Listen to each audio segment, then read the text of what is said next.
پێشکردنا پاشی و شەوشی خودی حەز کرد پاشی و هەشتی جۆرایەتە پێشکەشکردن هەفتەیەک دمەها پیرۆز ڕەمەزانیدا دەرباز بی هەفتەیەک بە هەفت ڕۆژێت خوب 24 ساعتێن خوبە هەمی دەقین خوبە ئیدیش بووی وانە پیرۆز بن ئەوێن کارین تاعاتێکی باش بێ هەفتەیەکێدا بکەن ئینشەڵا بێ هەفتەیەدا ڕۆژی و نوێژ و تەراویح و تاعاتی هەمی بسەلمانها تەقەبیلکردن ژالیە خودێوە هێشتا سێ هەفتیژی ماینە خودی حەز کرد سێ هەفتەیەن بهێشدا برنامه پاشیف دگل خارنا یا پاشیویش دگل بردام بس چه که راستا خوش بنوید گل مهوانین ما جبوی مجارا هم یا آینی هم جی مجارا تندرستی و دگل هف کارین ما همی بازارو کو بازاران کردستان دروی کردستان جی خود حس کتم ده هف کارین خوار گرین دا کو بزانین کاپ شوی که ایدی هم پاشیف هم جی فتاره و شوی که گشتی روش رمضان الجمعی خلکی چاوه بریم دست برنامه خوی ایرو بکین ایدی خود حس کت بابت ما ایرو هاکی روزنده جیگل گرینگ تایبتی جی مجارا آینی اوجی توبه کردن که چه امروز توبه دست بکرد و چه شوی که توبه تقبل کردن و چه تشتک بترگیر یا چه گناه بترگیر که توبه نه تقبل کردن خدا هست کتاب روزی ما مستعکی آنی دید کلمه دول دست بری ام دست وی بابت گرین بکین اما بچینه تاخین روزهالات موصله که بزانین یکم نویجا اینیه دی یکم رمضان پشتی دا صلاة داعش چاپ رو بچویدی یکم نویجا اینیه جالی خلک روزهالات موصله پشتی دربازبینا در صلاة داعش دی افرو پریوچو خلک کی زور قصد نویجا اینیه کرد دنوا چاودری که تند اولهی جی نویجا اینیه پریوچو خود با اینیه جهات خیندن جالی ما مستعد آینی و نوا تاخین روزهالات موصله دا لهند هزم پلیس ین نوا بازار موصله تایبتی جو روزهالاتوی ریگری هم لجنان هم جی الوان کسان جی کر افر رخصاری وانا مثلا جلو برگن وانا هندک وکین ریخستنا داعش و در صلاة داعش و نجبری و کی جی افرگری الوان ها تکرن دا کو چر و دانه که نخوش دنوا یکم این یا یکم رمضان پشتی دا صلاة داعش پریونت شو برنامه پاشی بردام که این جید گلمه بردامه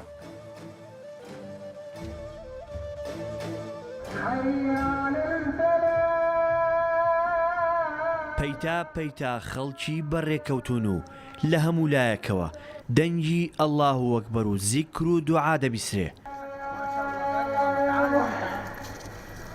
ئەمە بەشێکە لە دیمەنەکانی یەکەمین نوێژی هەینی ڕەمەزان لە دوای داعش نوێژێک کە لەژێر ڕێوشوێنی ئەمنی توندا ئەنجام دەدرا هێزەکانی پۆلیسی فیدرالی عێراق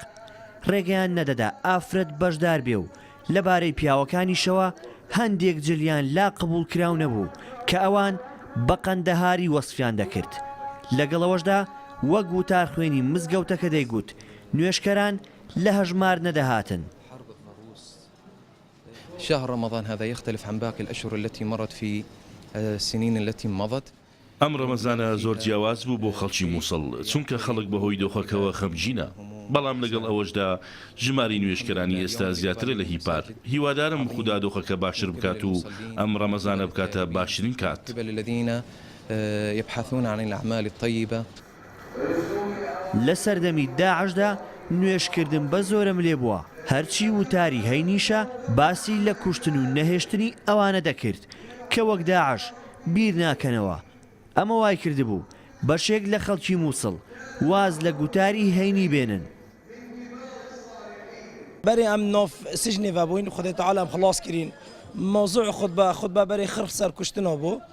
تبياتو بشي جهاد بكي تبياتو بشي لازمه جهاد بكي ضد كافر يعني بحث الشرطات كرن وجيش يعني خر ابا كافر كرن تبشي شري بيش مرقوب كي شري اديب كي فابا وصابه بري وصابه زمن داعش جامع جحيم يعني صلاة شلون کاتی داعش مزگەوتەکان بڵوونە جەهەنەم ئەوان بەو شێوەیە مزگەوتەکانیان بەڕێوە دەبێت کە خۆیان بڕوایان پێبوو هەموو کاتێک باسی جیهاد و کوشتاریان دەکرد بۆیە منیش ڕاستیەکەی لە ماڵەوە نوێژم دەکرد دەمگوت پاساوی شەرعیم هەیە زمن داعش والله نحكي لك العدل ما أحضر جوامع كنت بەشێک لەوانەی لە مزگەوتەکە نوێژیان دەکرد نەیان دەویست لە زوومی هیچ کامێرایەکەوە دەرکەون ئەوان دەیان گوت هێشتا کەس و کارمان لەبەری ڕاستی شارەکەیە ئەمە وای کرد نزا و پاڕانەوەی نوێش خوێنانیش هەر بۆ ئەوە بێت خوددا دەرگایەکی خێر لەو هاوڵاتیانە بکاتەوە کە لای داعش وەک قەڵغانی مرۆیی بەکاردێن بڵێسە شاوەیس کوردستان 24 مووسڵ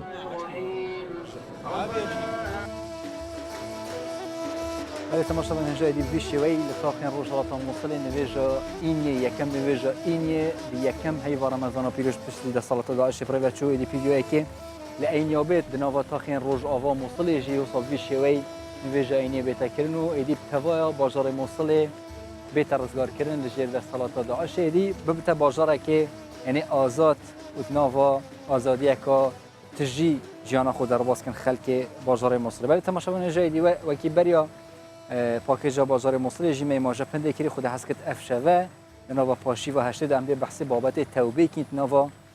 آیین اسلام دا تایبت جیت هی رمضان پیروز داد چون کی هی رمضان پیروز جی و کی خدای مازن جبوی بندن خوین گناهکار و صدانه داکو گناه وان نیازده هیوا جبن جبوی و بابت جی خود حسکت افشوه و ما مستا مظفر سورچی پیشنویج و ترخین دیگر مدابت ما مستا زور بخیر بید. سپاسان دکم دست خوشی لیوی برز و خوشی سیزرکم پای گور پاداشتی خیرتم داتو ان شاء الله لبوم برنامه رسود سود گیاندن بخل بگشتی بتایبتی خلشی مسلمانی کردستان که راستی بینریشی زورتان هی دستان خوش بیتن لم کاتو ساتا خلکشی زور ان شاء الله ابیت مای اوی ان شاء الله للرجاء والسودی پیبگا.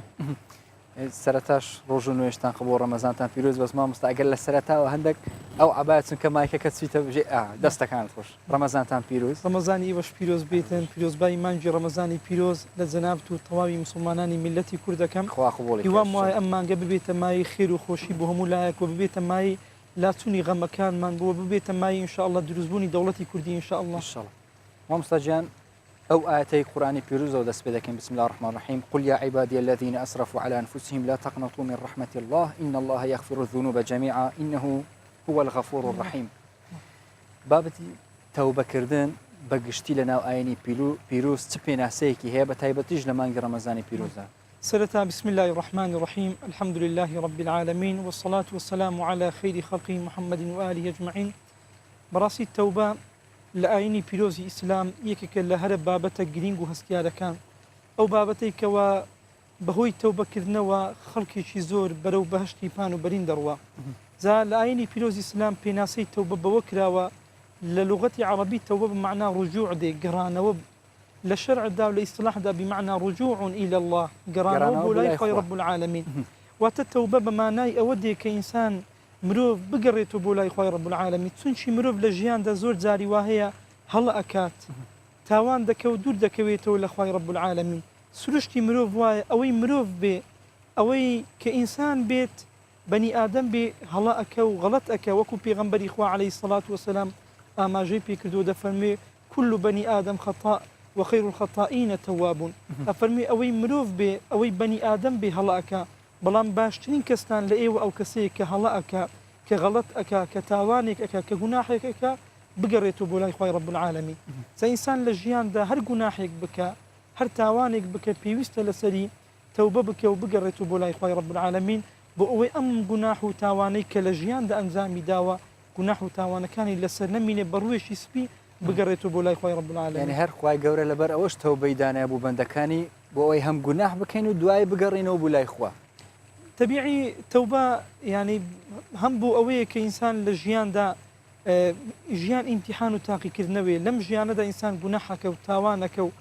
خوي رب العالمين توبكي بو أودانا وكو إنسان بزاني أقريتو بولاي أو بزاني أو إنسان اعتراف بخوي أكا سونك لجيان دا براسي زور جرينجا إنسان لجيان دا اعتراف بخوي بك اعتراف كذن بجناحي خود ما نيواني للاي خلق باسي بكي نخير بمشي ونا بركم لنيوان خوت ونفسي خود لنيوان خوت وخواي رب العالمين خواي قولي اعتراف بك بجناحي خود بل خواي جان من جناحهم كردوا من تاوانهم كردوا أقريموا بولايتو وكو بيغنبري خوا دفرمي من اعترف بذنبه كمن لا ذنب له أو كي اعتراف بجناحي خوي بك أو دان بجناحي خوي دابني دان بهالي خوي دابني وكو أو كجناح تاواني نكذب به ذات ماشي بك جوري توبة لوية أو كي اعتراف بجناح تاواني خوي بك لنيوان خوي وخواي رب العالمين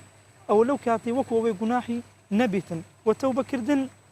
براسي خوي رب العالمين كمروفي دانا وهتا وكو بيغنبري خوي لفرمايشتي صحيح باسك أفرمي أقر بيتو إيوا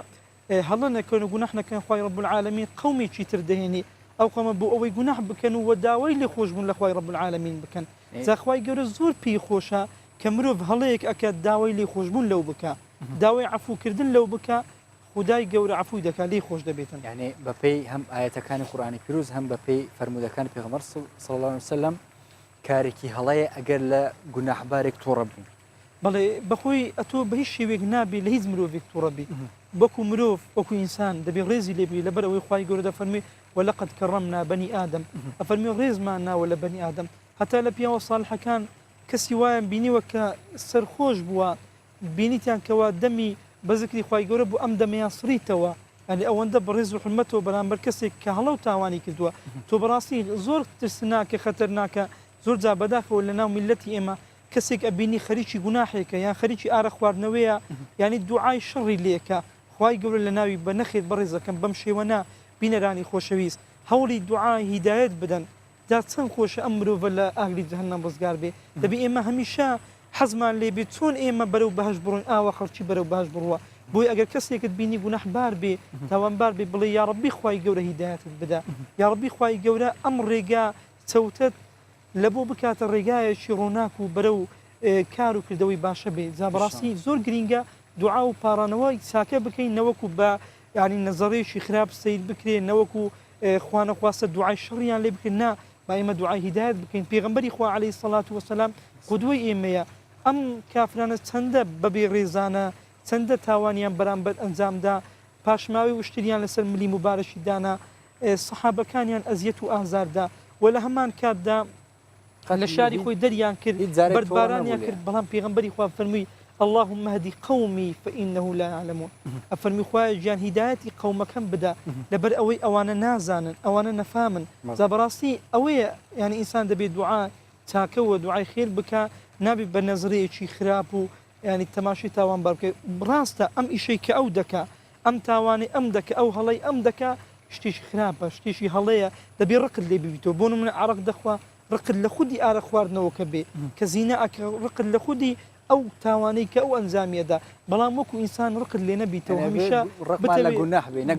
بەڵێ ڕقمان لە گوناح بێ نەگوناحبار بۆ ئەوەی ئینشاءالله بەڵکم چونکە زۆرێک لە پیاوە ساڵحەکان ئێمە ئینشاءالله دوای نمونەت بۆ باس دەکەین کە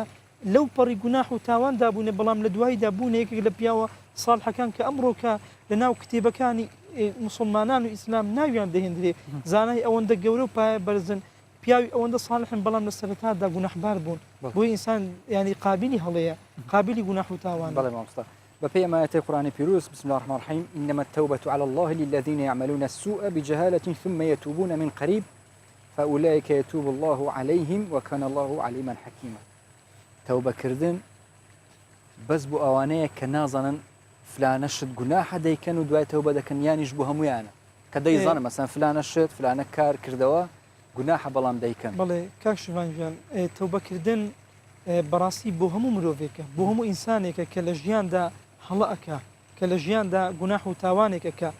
تا و پێغەمبەری خوا سازم کە تازە ئاماژەمان پێکرد ئەفەرمیتن كل بني آدم خطأ ئەوەی مرۆڤە غەڵەت ئەکە هەڵەکە تا بەڕاستی ئەم تەوبەکردنە ئەوەی کە بە نەزانی گوناحەکە ئەوەی کە بەزانی گوناحەکە ئەوەی کە بە ئاشکرا گوناحەکە ئەوەی کە بە نهێنی گوناحەکە ئەم کۆمەڵە خەڵکانە هەمویان ئەگەر تەوبە بکەن تەوبەیان لە بۆ هەیە تەوبە بۆ یعنی جیاوازی لە بینی کەسێک کە نەیزانیە و گوناحی کردێ لەگەڵ کەسێکی دیکە نییە کە گوناحی کردێ و دەشزانی گوناح بەڵێ نەخی جیاوازینی هەمویان تەوبەیان بۆ هەیە زاگە کەسێک گوناحێکی کردبێ گوناحە بە نەزانی بێ ئەو کاتە ینی عقوبەکە و سزاکەی کەمترە لەبەر ئەوەی نەیزانیوە ینی چونکە پێغەمبەری خوا صلی الله عليه وسلم دەفەرمێ قەڵەمی خوای رب العالمین لەسەر سێ کەس هەڵگیریشیان لەوانە کە نازانێ کە ئەو کەسێک کە بە ئیشەکە نازانێ بەڵام پێویستە لەسەری پرسیار بکە لەبەرەوەی خوای گەورە دەفەرمی فەسئەلوا ئەهل الذیکر ئین کنتم لا تعلمون دەفەرمی سوئالی ئەهلی علم بکەن دەربارەی شتێک کە ئێوە زانست و زانیاریتان لەسەر زۆر بەڵێ بەتایبەتی لە ڕێی تەکنەلۆژیا و لە ڕێگای ئەنتەرنێت و الحەمدوللا مامۆسایانی ئاینی لە کۆمەڵە مزگەوتەکان لابوو مزگەوتەکان هەن ئێستا تەلەفۆن هەیە ئەتوانێت پەیوەندی بە مامۆستای ئاینی بکرێت ئەم کۆمەڵەشتان هەمووی ئاسانکاریە بۆ مسلمانە ئەی مامۆستا چ کردەوەیەکی گوناح وا دەکات ڕێگربی لە تەوبەکردنی کەسێک بۆ نمونە کەسێک مەسەلەن بینی لەگەڵ دایکی خۆی تێک چووە یان باوکی خۆی دوای تەوبە دەکە بەڵام هەر بینی خۆش نییە لەگەڵ خێزان و دایک و باوکی تەوبەکەی قبول دەکرێت یانیش دەبی سەرەتا ئەو شتانش چاک بکە بەڵێ بەڕاستی دایک و باوک لە ژیانی مرۆڤ ئاینی پیرۆزی ئیسلام ڕێز و پایشی زۆر گەورەی لێناوە لەبەر ئەوەی ئەوانە بووینە سەبەب و هۆکاری هاتنە ژیانی ئەو مرۆڤە و لە ژیاندا زۆر هاوکاری ئەو کەسە ئەبن بە تایبەتی سەیری دایکەکەی لەو کاتێک کە ئەم منداڵە دێتە ناو ڕەحمی ئەم دایکە تاوەکو لە دایکە بێت تا پەروەردەی ئەکە تا گەورەی دەکە ئەو کۆمەڵەشانە هەمووی ئەبێتە مای ئەزیەت و ئازار بۆ ئەو دایکە ئەگەر کەسێک ئەوەندە بێوەفا بێ بەرامبەر دایک کەسێک بێڕەحم بێ بەرامبەر دایک ئەزیەت و ئازاری دایک بدە باوک بدە ڕاستی ئەوە گوناحێکی گەورەیە بەڵام دەبێ ئێمە بزانین ئەوەی گوناح و تاوانە ئەوەی هەڵەیە ئەوەی بێ ئەمریکردنی خوای رب العالمینە هەموو شتێک تەوبەی بۆ هەیە تەنانەت شرک بڕیاردان بۆ خوای رب العالمین تەنانەت کوشتن ئەوەی کە تاوان مرۆڤ ئەنجامی ئەدا هەر هەڵەیە کە ئەنجامی ئەدە تەوبەی بۆ هەیە ئەگەر تەوبەی کرد خوای رب العالمین لە هەموو گوناح و تاوانەکانی خۆشە بێ ئەگەر دایک و باوکیشی ئەزیەت دابێ بەڵام تەوبە بکە بۆ هەیە خوای رب العالمین لێ خۆش بێ بەڵام بە هەوڵ بدە گردنی خۆی بەم دایک و بۆ باکە ئازاب بکە لەبەرەوەی پێغەمبەری خوا دەفەرمێ صلى الله عليه وسلم هما جنتك ونارك دەفەرمی ئەم دایک و باوکە بەهشتی تۆن و جەهەنەمی تۆن و ئاگری تۆن واتە تۆ ئەگەر بتەوێ لە ڕێگە ئەم دایک و باوکە ئەتەوێ دەتوانی بەرەو بەهشتی پان و بەرین بڕۆین وەخوا نەخواستە ئەگەر بتەوێ بە ئەزیەتدانی دایک و باوک وە بە خراپەبوون لەگەڵ دایک و باوک بەرەو ئاگری جەهەنەم دەڕۆی تا بەڕاستی تکامان وایە ئەوەی کە لەم مانگەدا تەوبە ئەکە و ئەگەڕێتەوە بۆ لای خوای رب العالمین هەر کات و ساتێک کە تەوبە دەکا ئەگەر دڵی دایک و باوکی لە خۆی ڕەنجاندووە باگردنی خۆیان پێ ئازاد بکە ئەگەر لە ژیان ماون باگردنیان پێ ئازاد کە بڵێ دای گیان بابە گیان من هەڵم بەرامبەر ئێوە کردووە ئێوەش گەردەنم ئازاد بکەن واللهی گردنی ئازا ئەکەن دایک و باوک زۆر بەسۆزە زۆر بەڕەحمە زۆر بەویژدانە چونکە بەرامبەر منداڵەکەی بەرامبەر جگە گۆشەکەی ئەو پەڕی سۆز و میهرەبانی هەیە بەڵام خوای گەورە لەویش بەڕەحمترە ئەنە ئەرحەم خوای رب العالمین ئەفەرموێتن لە فەرمایشتێکی قودسی کە پێغەمبەری خوا صلى الله عليه وسلم لە بۆمان باسەکە کە ئەفەرموێتن خوای رب العالمین ڕەحم و سۆزی زیاترە لە دایک لە باوک لە بۆ ڕۆڵەکەی خۆی ئەفەرموێتن سید ئەەکەی زۆر جاران دایک و باوک دایک لە منداڵی خۆی ئەدا دەری ئەکا بەڵام پاشان ئامێز و باشی خۆی بۆ کاتەوە پیاوێکی ساڵح ئەفەرمی ڕۆژێک بینیم منداڵێک لە دەرگای ئەدا هاواری دەکرد دەیگوت دایە ژیان توخوا دەرگەم لێ بکەوە دایە ژیان ئەگەر ئەتوو دەرگەم لێ نەکەی و چێ دەرگەم لێ دەکاتەوە دایەژە من چێ دەناسم لە تو زیاتر فرمێسک لە چاوەکانی داهاتە خوارەوە ئەو پیاوە چاکە فەرمی منیش دەستم کرد بە گریان لەو کاتێک کە بینیم ئەم دایکە دەرکەی کردەوە منداڵەکەی خۆی لە ئامێز و لە باوەش گرت دەڵێ لەو کاتەی منیش دەستەکانم بەرز کرد و گوتم خوایە ژیان منیش لە دەرگای تۆ ئەدەم ئەگەر تۆ دەرگام لێ نەکەی و چێ دەرگام لێ کاتەوە جا بەڕاستی بە ئێمەش هەمومان لە دەرگای خوای رب العالمین بدەین قاپی خوای گەورە دەرگای خوای گەورە هەمیشە واڵایە هەمیشە لە بۆ گونەحبارەکان لە بۆ تاوانبارەکان هەر کاتێک هەر ساتێک بێ لە مانجی ڕەمەزان بێ لە غەیری مانجی ڕەمەزان بێ داوای تەوبە بکەن واللهی خوای گەورە لێیان خۆشە بێ خوای گەورە عەفویان دەکا خوای گەورە بانگیانەکە بە چ شێوازێکی جوان یا ئەیها الذین آمنوا توبوا إلى الله توبة نصوحا ئەفەرمی ئەی کۆمەڵ ئیماندار ئەی باوەڕدارەکان نافەرمی ئەی ئارەخۆر ئەی زیناکەر ئەی داوێن پیس ئەی ئەو کەسەی کەوا فێڵت کردووە ئەو کەسەی فڵانە گوناحش کردووە بە ئیماندار بانگی دەکە ئابەم شێوازە جوانە بانگت دەکە ئەی بڕوادار بانگت ناکە ئەی ئەو کەسەی کە فڵانە گوناحت کردو ئەو پەڕی ڕێزی خۆی گوناحی دەگرێتەوە بەڵێ هەموو گوناحێک دەگریتەوە خوای گەورە بە شێوازێکی جوان بانگمانەکە بانگی تاوانبارەکە سید بکە ئەوە ڕێزە لە تاوانبار ئەوە ڕێزە لەوەی کە هەڵی کردو نەخێر نەک بە ناوی گوناحەکەی بانگی بکە فڵانە گوناحت کردو فڵان نەخێت بە ئیماندار بە باوەڕدار خوای گەورە بانگی دەکات دیوەکی مامۆستاتەژی گوتی ئەگەر دەستپێکی مرۆڤی نیەتە تەوبەکردنی هەبێت دەستپێکی ئەگەر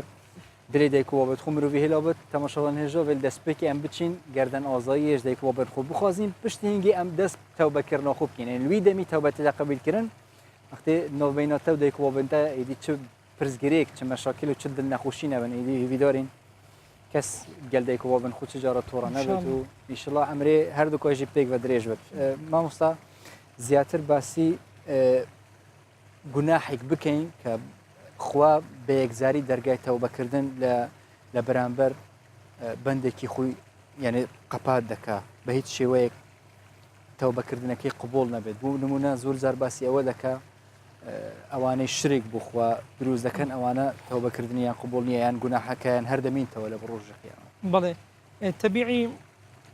ئەوەی تاوان بێ ئەوەی گوناح بێ کە لەسەر دنیا مرۆڤ ئەنجامی ئەدا لە شرک و قەتل بیگرە هاوبەش بڕیاردان بۆ خی گەورە کوشتن دزی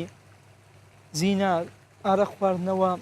ئیدی ئەو تاوانەی تا دێتە خوار و تا دەگاتە بچووکترین تاوان هەر تاوانێک کە مرۆڤ ئەنجامیدا و ئەنجامی ئەدا هەموو تاوانێک تەوبە و گەڕانەوەی بۆ لای شرکیش دەگرتەوە شرکیش دەگریتەوە ئەوەی تاوان بێ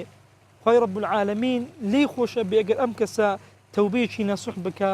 بە ئەبەدی واز بێنێ لە گوناح و لە تاوانەکان ئەنی بێک زاری واز بێنێەوە ئەو مەرجانەی تەوبە کە ئینشاڵڵە باسییان ئەەکەین ئەو مەرجانە لە خۆی بێنی تەجێ ئەگەر شرکی لۆ خی گەورەش بڕیاردا بێ بەڵام کە تەوبەی کرد لاپەڕێکی نوێ لاپەڕێکی سپی بۆ ئەم بەندێ بۆ ئەم عەبدە هەڵە درێتەوە دەرگای تۆبە هیچ کاتێک داناخرێت إلا ئەو کاتێک کە پێغەمبەری خوا فەرمی صلی الله عليه وسلم کە ڕۆژ هەڵدێ لە ڕۆژ ئاوا ئەو کاتە دنیا تێکەچێت لە کاتی تێکچوونی دنیا ئەم کاتە دەرگای تەوبە دادەخرێت ئەو کاتی تەوبەکردن قبول نییە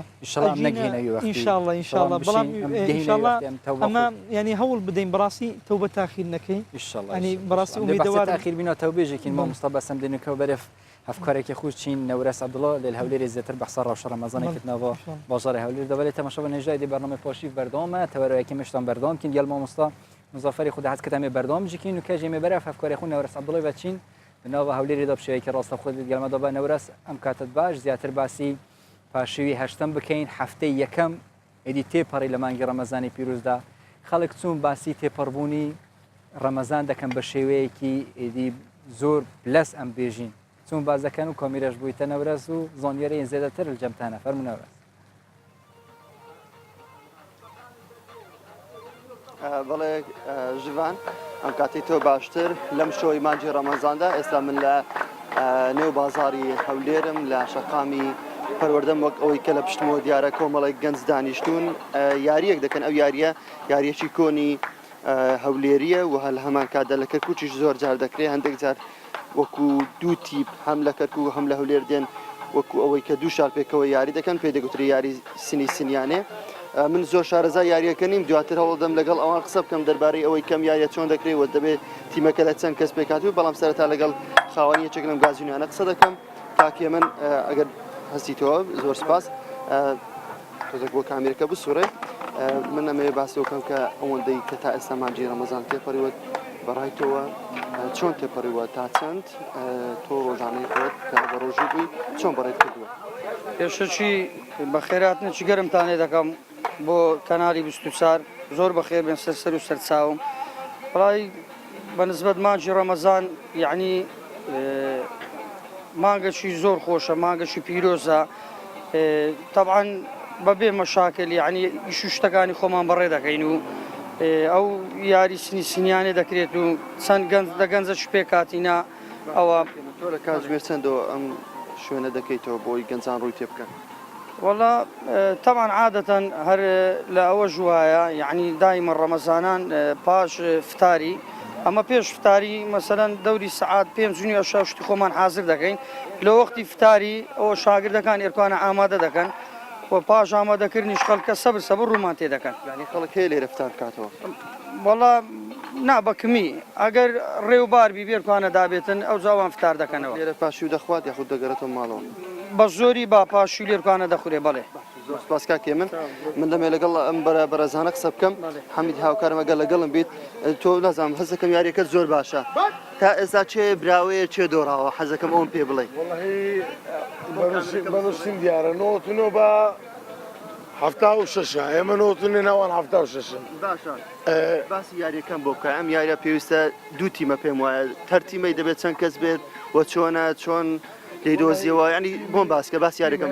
تیم هەیە دەتانی سێ کەس دوانش دە سێ کەس دانیشی دەتانی سی چار کەسش دانیشی یاریێکیشە زۆر کۆنە ینی بەس ئێستا وەکو پێشتر نماوە وەکو برێ وەکو جاران نماوە جاران خەڵک لە هەولێر زۆر کەرکک لە کەرکدات هەولێر وەکو جاران نماوە یار وا بوو کە تیپێک لە کەرکک بێنی ئەوە شەوانی داات ئەوە هەیە لە دەڕۆی شتە بەیانی یاری دەکرا ینی بەس ئێستا وەکو پێشتر نمایە بەسەر خۆشە ینی یاریەکی میلیایی خۆمانە ناتوانین وازیری بینین باشە زۆر سپاس دەمەوێت بڕۆمە لای ئەم برادرش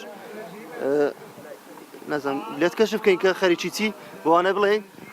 باشە ئێوە کە لە دواوان بەهێزی ئێوە یاخود ئەوان بەهێزن چۆنە ینی ئێوە بۆ لە دواوان والله لە دواوە نینە بە زارگەمەشی عین بۆ خۆشی دانیشتینە یاریەکی خۆشە و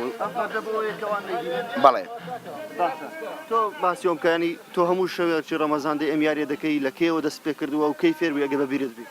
والله من تقریبانەوە 13 ساڵە 14 ساڵەوە یاریەکەم و یاریەکی خۆشە لە باو باپیرانەوە بۆ مامایتەوە تەنیا لە هەولێر دەیکە یاخود چیتە شارەکی دیکە بۆ ئەم یاری لە کەرکوچی ژیاریم کردووە زۆر وایە ینی ئێوە لە مانجی ڕەمەزانەدا بڕۆن یاخود ئەوان بێن تیپێک لەوانەوە بێ بەڵێ قەول وایە بڕۆین دوێنێ جەماعەتی کەرکوک لەلای ئێمە بوون ئینشاءالله ڕۆژی جمعە ماڕۆین بۆ کەرکوک میوانی کەرکووکین باشە تۆ باسی مانجی ڕەمەزانت بۆ کە ئەم چەند ڕۆژێک کە تێپەڕیوە چۆن بەلای تۆ تێپەڕیوە حەست بە بێتاقەتی کردووە دەگوترێ ڕەمەزانە چی خۆشە بۆ تۆ چۆن بووە وڵا ئەموو سارێ و گەمانە دەکەین ئەمە ڕەمەزان چۆ تێپەڕیوە بەلای تۆوە ینی ڕەمەزان خۆش بۆ بەلای تۆوە وارێ وڵا ماندوو نەبوو شەکەت نەبووی ناوڵا خۆی سیسیانێ بەس ڕەمەزانانە بەڵێ ژفان من دەمێ بگەڕێمەوە لای تۆ ئەوەی کێسا یاری کار بەردەوامە من نازانم کەی کۆتایی پێدێ بەڵام ئەمانە بەر لەوەی کە ئێمە ڕاستە خۆیکێ بکەین پرسیارەچیان ئاراسی ئێمە کرد بۆی ئێمەش لە منش لای خۆمەوە ئاراستی توی بکەم و تۆش ئاراسی ئەو مامۆستا بەرەسەکەی کە ئێستا میوانی تۆیە لی بپرسیەمانە دەپرسن ئایا ئەم یاریە تا چەند حرامە یاخود حەڵاڵە کە لەم شەوانی مانجی ڕەمەزانەدا ئەنجام بدرێت هیوادارین مامۆستای بەڕێز وەڵامی ئەوانە بداتەوە پێستا ڕاستەخۆ گویان تو هەم ئەوانیش کە یاری دەکەن زۆر سپاس و کارمان نەوەرەس عەبدوڵڵا بە شێوەیەکی ڕاستەوخۆ لە شاری هەولێرەوە لەگەڵماندا بووی بەڕاستی کەشەوەیەکی گەلێکی خۆشێدی بزانین حتا دومایەکێ کۆ پشتینگە تو بوومە بێژە کۆ کیش ئالی دێش ئالیە دم بە زۆر سپاس بووتە بەڵێ مامۆستاکو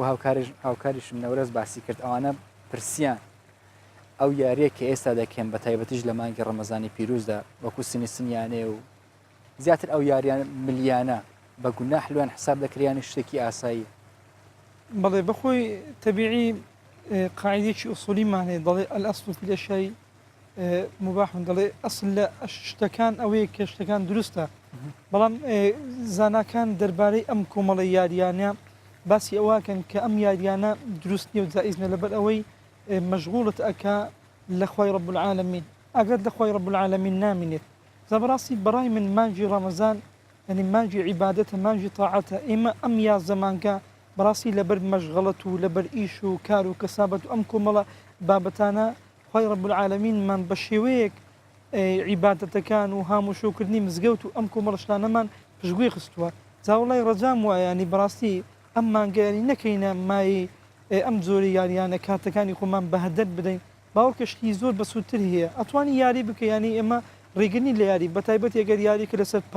لەسەر پارە نەبێ لەسەر شتانە ئەتوانم بخۆیان بکەم بەڵام ینی بەخۆی ئاوا باشترە شتی بەسوودتر شتی باشتر بۆنانی لەم مانگە هەوڵدێن عیبادەت بکەین لە مانگە هەوڵدێن تەوبە بکەین ئێستا ئەو برا بەڕێزانە لەوانێت تێیدا هەبێ تەراویحی نەکرد بێ سەر هات بێ بۆ یاریەکە ئەو مانگە بەڕاستی جێگای کۆکردنەوەی عیبادەتە جێگای کۆکردنەوەی ینی زەخیرێکی باشە بۆ قیامەت ئێمە ئەم یازدە مانگە بەڕاستی وەکو پێویست عیبادەتمان نەکرد وەکو پێویست خوای رب العالمینمان لەبیر نەبووە زەبڕاستی ینی تکامان وای ئەم مانگە با بکەینە مانجی عیبادەت و تاعەت نەک مانجی یاری و ینی مانجی ینی تەرکیزمان لەگەڵ لەسەر پەرستنی خوابی بە تایبەتی بەڵێ بەتاکی چکە مانجی ڕەمەزان بەڕاستی ئەم مانگە ینی کە ینی تایبەتمەندی خۆی هەیە بۆ عیبادەت بۆ تاعەت کە لەم مانگەدا خیر و پاداش زۆر زیاتر ئەگەر کەسێک یەک چاکە بکە خیر و پاداشتی زیاتر ئەگەر کەسێک ینی کردەوەی چاکە بکە ئەم کۆمەڵەشتانە هەمووی پاداشتی لەکە خوای رب العالمین لەم مانگە زیاترە زامن ینی بەڕاستی بۆ ئەم برا خۆشەویست و بەڕێزانم تکام وایە کە ئەم مانگە بەڕاستی با بکەینە مانجی عیبادەت بکەینە مانجی پەرستش بەرامبەر خوای رب العالمین چاکەکردن لەگەڵ خەڵک ڕەحم بە فەقیر و هەژاران و کردنی نێژە جەماعەتەکانمان تەراویحەکانمان نەک کاتەکانی خۆمان بەڕاستی بکوژین و بەهدەر بدەین با قورآانی پیرۆز بخوێنینەوە هەمی گەنج زێدەتر تەرکیزەوە سەر بەڵێ بەتاکید ینی بەڕاستی ئەمەوێ ئەو خاڵش باز بکەم بەڕاستی ینی بەداخەوە ئەمڕۆ ینی زۆرێک لە گەنجەکانمان ینی هەندێک لە گەنجەکانمان ئەبینین ینی بەڕاستی مردوون ینی نە پەیوەندی کۆمەڵایەتیان هەیە نە لایانی ڕۆحیان بەهێزە نە هەمووشۆی قزم و کارەکانیان نەکەن وەڵاهی گەنجی وایە لەوانێت دەمانگ بێ مامی خۆی نەدید بێ داپیرە و باپیری خۆی نەدید بێ گۆشەگیر بوو هەر خەریکی یاریکردن و سیرکردنی ئەنتەرنێت و سیرکردنی لاپتۆپەکەی و بەڕاستی بەم شێوەیە گەنج دەمرێ نەخێر ینی زیندوو بە ینی هەبی لە ژیان کتێب بخوێنەوە بەسوود بە هەمووشوی خزمەکانت بکەنی هەبەها بەڕاستی ئیشڵاف هەیە بتە زیندیکردنەوەوان گەنجە بێت باسکری مامۆستا پێشتر باسی ئەو ئاەتە پیرۆزەمان کردی قورآانی پیرۆز يا أيها الذين آمنوا توبوا إلى الله توبة نصوحا توبة نصوحا زياتر خلقيش باز دكا بپی شرع توبة نصوحا چون بکرێ بەڵێ تەوبەی نەسوح واتە کەمرۆڤ تەوبە ئەنجامەدا جارێکی تر نەگەڕێتەوە سەر گوناح و تاوانەکان تەوبەی نەسوح واتە تەوبەی ئەبەدی ینی بە ئەبەدی ئەو مرۆڤە واز بێنێ لەم هەڵە و لەو کردوانەی کە ئەنجامی داوە جا تەوبەی نەسوح چۆن دەکرێت کۆمەڵێک مەرجی خۆی هەیە کەسێک ئێستا ئەگەر لە کۆمپانیایەکدا بمەزرێ کۆمەڵێک مەرجی لە بۆ هەیە بەم مەرجانە تۆ لەم کۆمپانیای دادەمەزرێ یان بۆ نمونە کە تەعین دەبێت لە دایرێک بەم مەرجانە تەوبەکردنیش بابەتێکی فراوانە چەند مەرجێکی خۆی هەیە بۆ ئەوەی ئەم مرۆڤە تەوبەکەی قبول بێ و تەوبەیەکی نەسوح بێ جارێکی تر نەگەڕێتەوە سەر گوناح و تاوانەکان یەکەمین مەرجەکانی تەوبە پەشیمان بوونەوە پەشیمان ببیتەوە لەم هەڵانەی کە ئەنجامت داوە هەر تاوانێکت کردووە هەر هەڵەیەکت لە ژیان کردووە بیر بکەوە لەگەر خوای ڕەب العالەمین بڵێ خوای ژیان پەشیمان بوومەوە لەم هەڵانەی کە بەرامبەر تۆ ئەنجامم داوە خاڵی یەکەم و خاڵی دووەم ئەوەیەکەوە کە تۆ پەشیمان بوویتەوە کە بڕیاری تەوبەتدا دەم و دەست لەو کاتەیدا دەست هەڵبگری لە گوناح و تاوان وازی لێ بهێنیت کە بڕیاری سعاتێکی کە بڕیاری تەوبەتدا دەم و دەست واز لە گوناحەکەت دەهێنیت کە ئێستا بڕیارتدا لەناو گوناحەکەدا بووی ئەبێ دەم و دەست لەم گوناحە هەڵبگری وازی لێ بهێنیت خاڵی یەکەم مەرجی یەکەمینمان پەشیمان بوونەوە مەرجی دووەمینمان ئەوەیە کە وازینان لە گوناح و لە تاوان مەرجی سێمینمان پابەندبوونمان بەم وعد و بەڵێنانەی کە بەخوای گەورە دەدەین ئێمە لە ژیاندا زۆر جاران بەتایبەتی لە کاتی تنگانەدا تەوبە ئەکەین وعد و بەڵێن ئەدەینە خوای ڕەب العالەمین بەڵام ئەم وعد و بەڵێنەمان کاتیە ساتیە پاشان وازی لێ دەینی بەڕاستە لە ئەمارەتون لەمە بکەین مەسەن بەڵێنماندا و هەموو شتێکمان کرد بەڵام دوای گەڕینەوە لەسەر بەڵێ ئەگەر بشگەڕێەوە جارێکی تر دەرگای تۆ بەر بۆتەیە بەڵام مرۆڤ ئەبێ چۆن بڵێ بتوانێت هەموو جارێک کە تەوبە دەکەی و پەشیمان دەبیەوە و بەڵێن دەدەی تەوبەی نەسوحەیە دواتریش ئەگەر بیکەی هەمان تەوبە نەسوحەیە هەمان تەوبە نەسوحەیە بەڵام نابێ کە ئەو کاتێ تەوبە ئەکەی ینی بڕیار دوادا بێ کە تەوبە بکەی پاشان دیسان بگەڕێ و دیسان تەوبێشی تر بکەیت نابێ بەم شێوە تەوبێشی نەسوح بکە بەڵام ئەگەر هەد تووشی گوناح و تاوان بووی دیسان بڕیار بدە تەوبە بکە دەرگای خوای ڕەب العالەمین کراوەیە دەرگای تەوبە پێغەمبەری خوا صلی الله عليه وسلم ئەفەرمێ من ڕۆژانە 100 جار داوای لێخۆشبوون لە خوای گەورە ئەەکەم یان لە فەرمایشتێکی ئەفەرمی 70 مەڕە 70 جار داوای لێخۆشبوون لە خوای گەورەکەم جا پێغەمبەری خوا کە معسووم بۆ خوای گەورە لە گوناح و لە تاوان پارێزویەتی ڕۆژانە 70 جار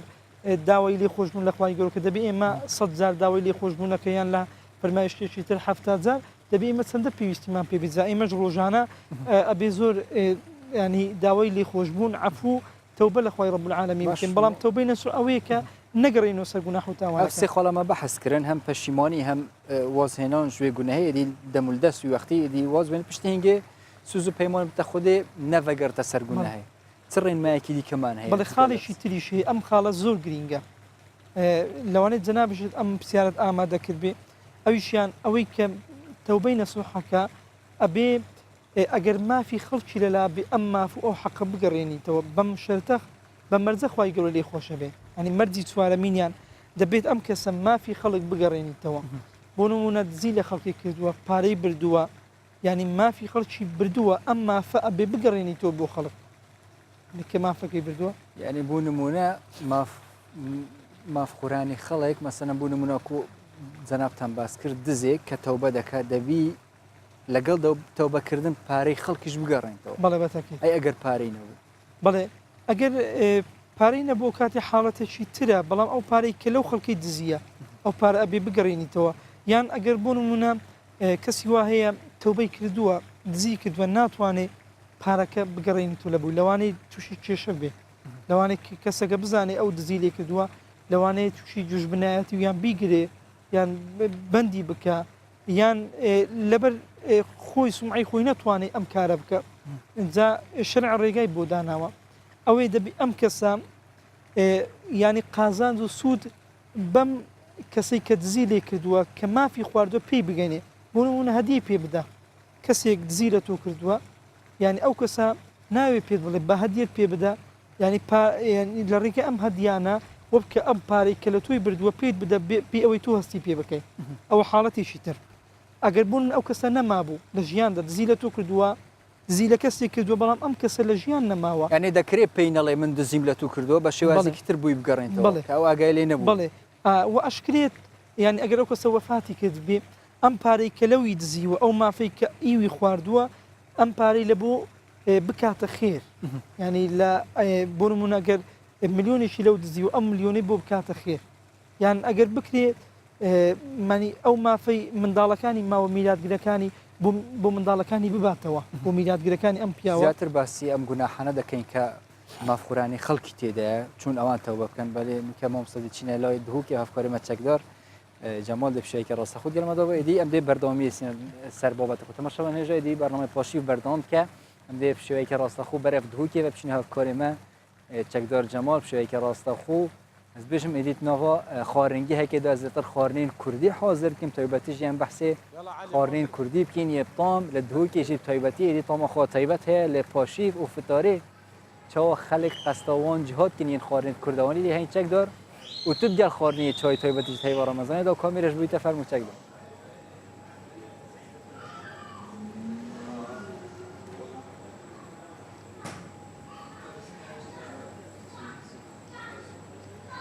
جوان دمین گو باش بیتن دیاره و کتا آماجه پیکری هم نوکه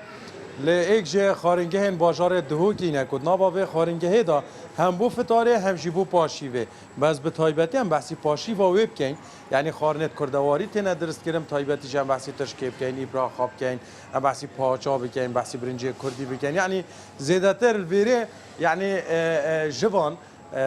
پتر خارنین خلک کردستان تینه دیتن بو هنده بزانین مثلا بوچی مثلا اف خارنگه ها پتر گرینگی دتا خارنت کردواری ام هول بدین ایک جه بیشین طباخ اول بگیرین کوبو ما بحث بکرد بوچی خلک یعنی داخازیا واتشتاد کرد کاک علی یعنی فتاره و پاشیوت خلکی یعنی بره بوچی الخارنگه هنگو تایبتی گلک خارنت کردواری تینه درست خارنت کردواری میتین وک برنج کردی دیکلی کردی ترشکه ابراخه دانا قطع صواره همین چیز میاد هین حاضر کنیم. اگر هم بچین جوان ام دی چین دلگل کاک علی چینت اتنابا بچین لیلانگه ها وادا با هنده ببینین پتر دلیتا به مزاد دهوی که جوان یعنی الویره یا دیاره و مثلا ابراخن بره قلیا کردیه و کاک علی یعنی ویره بو پاشی به تایبتی ام بچین خلق زیادتری طلبات شد کرد. والله قلیه نیسکه سپیاتی مه ماست پازیا قیماغا سرتیه برنج کردیه برنج دی عالم همیشه طلب کرد. گلک جارا بشه خلق بیشن ویدی ماهی که برنج که در کفتی نزا کوریا صینیه وقتی برنج کردیه هندک جارا فیل خلقی تینه کردن برنج هنگوجی او نه. نه یه ما خر خاص اوکریتید بوما. برنج مای کردواریه بومال اوکریتید. بله. جوان یعنی ام بگشتی بحثی خارنگه هم پارزگاه ها دهو که بکن که براستی مثلا پاقجی اوا خارنگه ها که خلق زیده مرتاحت گل خارنگه باجار دهو که و که تو زانیه و جیبوه چند زبریته به هر هم هاری کاریا خدانت خارنگه ها و دیسان جی ام بحثی ساخلمی ها دهو که بکن ایک جه بشین کار کردن ویره خلق پتری یعنی وقتی تیتا پاشی و یانجی فتاره زیده تری چه داخواست کرد؟ والله همه چی داخواست کن. بله. همه چی دوید داخواست کن. بله. خلق تیتا ویری کی نه بیانی نه خلق دهو کی نه؟ خلق همه بیانی و خلق دهو کی نه. بله. دست خود. جوان دیاره نوکه جی خو حاضر کن بونده پیشوازی الو خلقی بکن اوید کتهن پاشی و بخون و کو بشین خدان خارنگه جدا دیار کردن ماوی که دیتره یعنی یکم او خارنت او چت کم زیبزی خلاص دبن و نامین کو حتی بگهیت او دمه کو بجین مالس پیده بانک داد اجبارنده ام جدی چین حاضریت خود کن مالت خوب و هنده پاشی ول گل مالت خوب بخوین و شبکه خوشی بهونگو باشی واجی عافیت بچک دار بس اگر نیت تا پنده به تو دلمه بیا خارنش برنده تو شاید لیلانگه و دێبتە گونا حسێ بە تۆ بەجاندا ئیسیغفار بکەی شەیۆن ژێکەم هاتیە دووکێ بێتمە معزومی خواردنەکە خۆشکی چێک دەر زۆر سپاس بووتە شوەیەکی ڕاستە خۆشت دووکێ دیارمەدەبووی و پاشیڤاوەوی خەلکیژی عافیەت بێتین و کەمژیلی خواردنە پاشی بێنە بەڵێ تەماشاوە نێژام گەل مامۆستا مزەفەرێدی بەردەوام کێنج بووی بە حەزکردنەوە بابەتێ تەوبێ مامۆستا زیاتر باسی کەسێکمان کرد کە دزی کردووە بەڵام ئێستا تەوبەی دەکەن ئەگەر کەسەکە وەکو پێشتریش باسم کرد بوو نمونە کەسەکە دزی کردووە بەڵام ئێستا هەم مفلیسە یعنی یەک دیناریشی پێنی ئەگەر بچیت داوای لێبوردن لە کەسەکەی بکە کە دزی لێ کراوە ئەوش داوای لێبوردنەکەی قبول کرد تەوبەکردنەکەی قبول دەبێت ئەوە بەڵێ بەتاکید ئەگەر ئەو کەسە داوای لێبوردنی کرد ئەو کەسێک بەرامبەری عفووی کرد چونکەەوە مافی خەڵکە مافی خەڵک خوای گەورە لێت خۆش نابێ ئەبێ ئەو کەسە مافی خۆیەتی ئەو کەسە عفوت بکەن زاگەر ئەو کەسە عفووی کرد لێ خۆش بۆ ئەو خوای ڕەب العالەمین لێ خۆشە بێ ئەی مامۆستا زیاتر باسی گەنج بکەین بۆ نمونە گەنجێک پارەی لە گیرفانی بابی خۆی بردووە پێشی چەند ساڵی بەڵام بابی ئاگای لێ نەبووە ئێستا داوای ئەو پارەی لە بوو باوکی خۆی بگەڕێنتەوە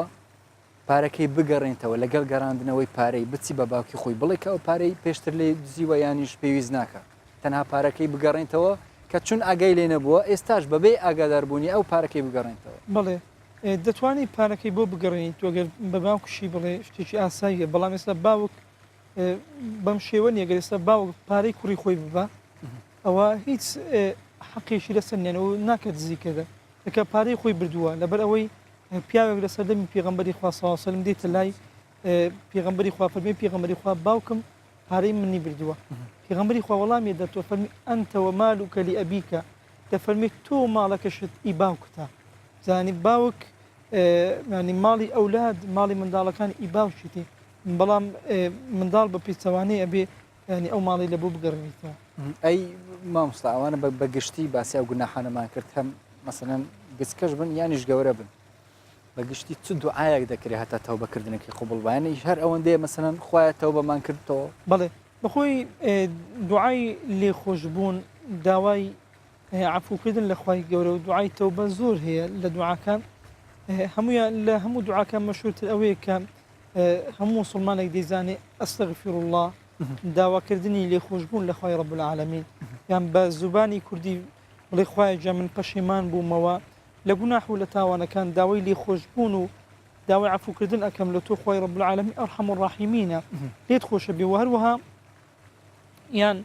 فاغفر لي فإنه لا يغفر الذنوب إلا أنت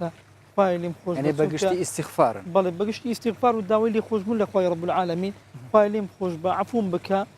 تەوبەکەم لێ قبول بکە ئەم کۆمەڵە دوعایانە هەمووی خوای ڕەب العالەمین خوای گەورە ینی بەهەنزەتە ینی بەهەنزەتە لێت خۆش بێ ینی خوای گەورە دەیوێ لێمان خۆش بێ ینی خوای گەورە دەیوێ بەرەو بەهەشت بچین ینی خوا نەخواستە خوای گەورە نایوێ ئێمە بەرەو جەهەنەم بچین یاخود ئێمە لێمان خۆش نەبێ نەخێر ینی بە بەهانەیە بەهەنزەتە بەس بۆ ئەوەی عفومان بکە و بەس بۆ ئەوەی لێمان خۆش بێ بەس بۆ ئەوەی ئێمە داوای دوعا بکەین داوای پارانەوە بکەین لە خوای گەورە و خوای گەورە عفومان دەکە و لێمان خۆشە بێ ئەگەر هەر گوناح و هەر تاوانێکشمان ئەنجام دابێت مامۆستا ئێستا ئەمە لە ناو مانگی ڕەمەزانی پیرۆزین هەم ڕۆژوگرتن ئێدی فەرزە لەسەر مسلمانان هەم بەگشتی فەڕیزەکان پێشتر کەسێک گەنجێک هەبووە ڕۆژووی نەگرتووە نوێژی نەکردێ بەڵام ئێستا تەوبەی کردیە نوێژ و ڕۆژوەکانی پێشتر چون قەرەبوو بکاتەوە بە شێوەیەک تەوبەکردنەکەی قبول دەکرێت بەڵێ تەبیعی زانایان دەربارەی ئەم بابەتە خلافیان هەندێک شە نەفەرمن ئەگەر ئەم کەسە مسلمان بێ لە کاتی مسلمانەتی ئەم نوێژ و ئەم ڕۆژ و ئەم شتانێک کە ئەنجامی نەداوە ئەبێ بیگەڕێنیتەوە هەندێک فەرمەگەر کافر بێ لەسەری وازم نییە کە بیگەڕێنیتەوە بەڵام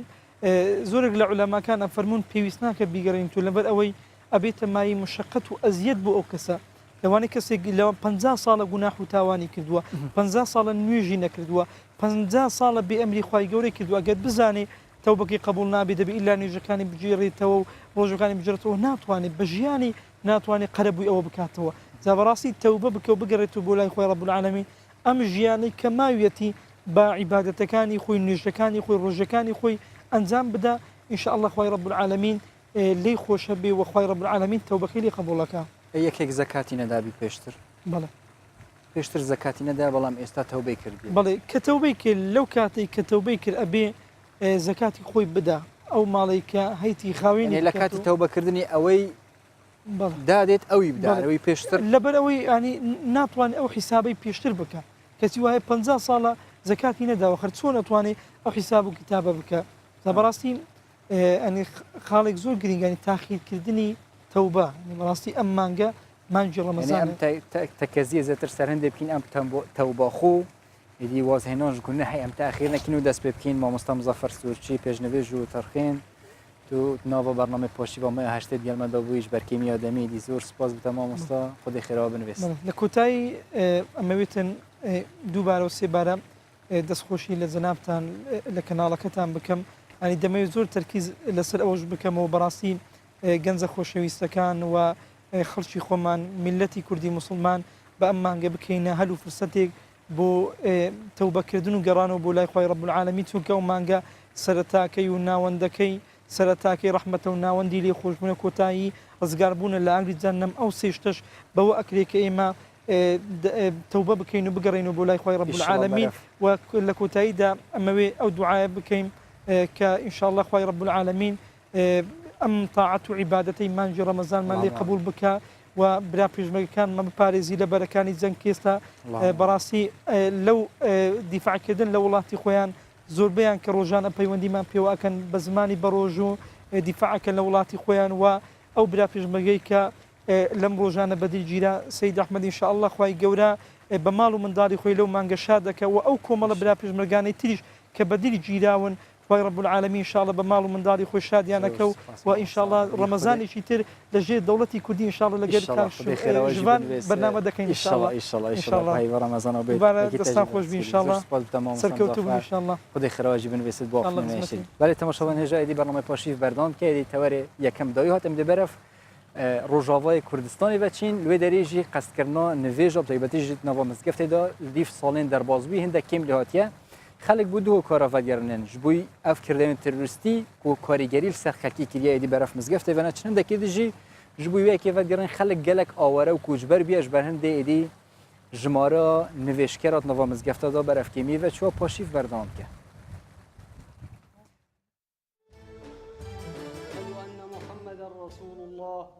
حي على الصلاة حي على الصلاة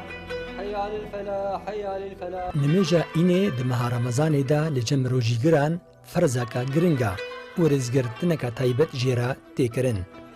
مەلایە مزگەفتێ دەبێ خوتبەیەدا بالکشاندا سەر هەند کریارێن شاش و دمەها ڕەمەزانێدا پێکتێن و تەکەس کرد کوونابە کەسێ مسلمان سنەتان بکە تاکو فەرزێن سەرەکە بجی نەینە يعني بابي وان بحاجة براي وان بحاجة من أولي الأرحام متكي وان خالتيكي وانا يعني فقير محتاج ودوشن مثلا وين مولدك تشيكن وعزاي ما تشيكن ولاء ما تشيكن وخير بدن عالمي باشا نابج باشا ولكن يعني أو فرصة وأو سنته يعني قرق وقت بيخنبر عليه الصلاة والسلام ما تقرب عبد إلى الله مثل ما تقرب إلى الله بالفرائض دەربارەی هەرهاتنا لە مزگەفتان و بەشداریان نمێژە سبەها و یا تەراویحان دەبێ مەها پیرۆزدا هەند مسلمان دەبێژن کو ساڵێن بۆری باشتر بوون و یەک جە سەدەمێن نەهاتنا خەلکێ بۆ مزگەفتان کەریارێن خراپ کو ji alî rexstina Daişê û hin grûpên radîkal tênekirin û dibe sedema ka girîng û hijmareka mezin ji xelkên deverê dûrî olaxwa dikevin. داعش ما داعش هاتن وقاتك هاتن تشويه كرن دين إسلامي ده عالم جعفر صاندي بو إنه فاي فلان كرسي أخي بلا إله إلا الله محمد رسول الله وفلان تشتيتك نهبينه وكشنيدك وشكيدك يعني دا كتنا ونادر كتنك شو سورة إسلامي بشوهين البر مسلمانة وآمن من بات شبعان وجاره إلى جنبه جائع وهو يعلم يعني دبي مرو آليكارية بخلكير بكي مرو مساعدة بخلكير بكي دبي روجيدي وقدر الإمكان مرو هاي مرو خلكي هبش فقيرة هبه يعني فقير هنن تشكي جماعتنا لگۆری هن ئۆلداران مەترسی هەیە ji گروپên تۆندرێ و yên dibin sîwana misilmantiyê de şer dikin ku bandoreka xerab li misilmanan bikin û bi taybetî nifşên nûhatî loma pêwîst e zanyarên ola misilmantiyê bi erkê xwe bin û misilmantiyeka memnavendî di nava cîhanê de belav bikin. دلوان چتو کردستان 24 قامشلو.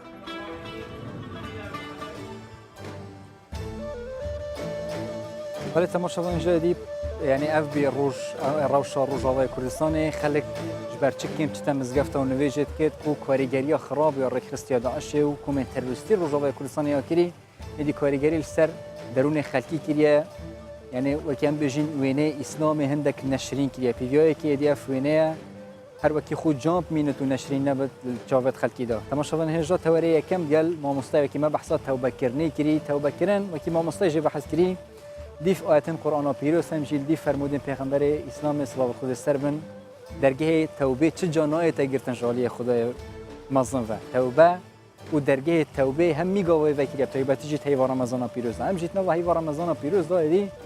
دعاش خدای خوب کین گناهت ما بغفرینت و ما برف جانکا باشتر و دیری گناه ها و بتو جانکا قنج و چاکیه و برف باشیه و قنجیه گل همی مروفاتیه برنامه پاشی برنامه که دیر جت تورا کم امی در باسی تورا دوام یا تندرستی بین خود هست که تو ام دیابر که بحثا آمار هفتی یا یکم یا هیوار رمضان پیروز بین که چه خلکی سردان نخوشخانه کریه و چه نخوشی بون زیاده تر خلق توش بینه گل مدابن ام و که برنامه پاشی گل وداین.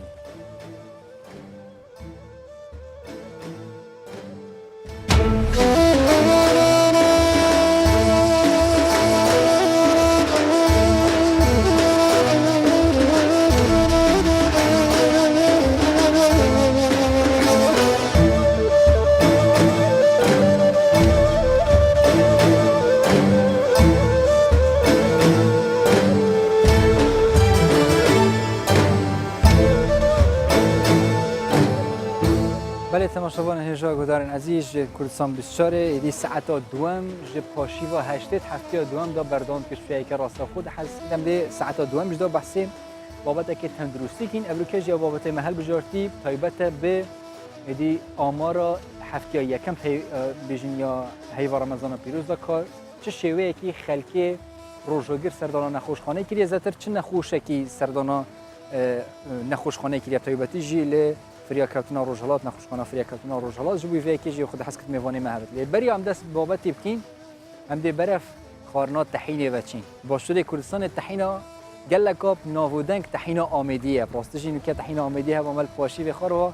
نعمت بی هم دی بحثات تحینا رها با کوری کردستانی کی رها با کوری کردستان تحینا کا طیبت یا هی زیادتر لهمی سفرین پاشیون با کوری کردستان تدیتن اوین تحینه جید خون بیجن هدیه کم تحینت خوی نمهاش برسه هیا وقتی هم پروژه بین نمهاش تهنیج هیا راستی جی امجی یعنی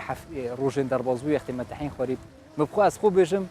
منهاش تهنی و برسه نبیه از بجم از هفته امدهش دا بردام تحین خمو برف تحین آرها با کره کردستان پاشیف بردام کتو پاشیف وانا همیا عافیت متأید نکه تحینت خوب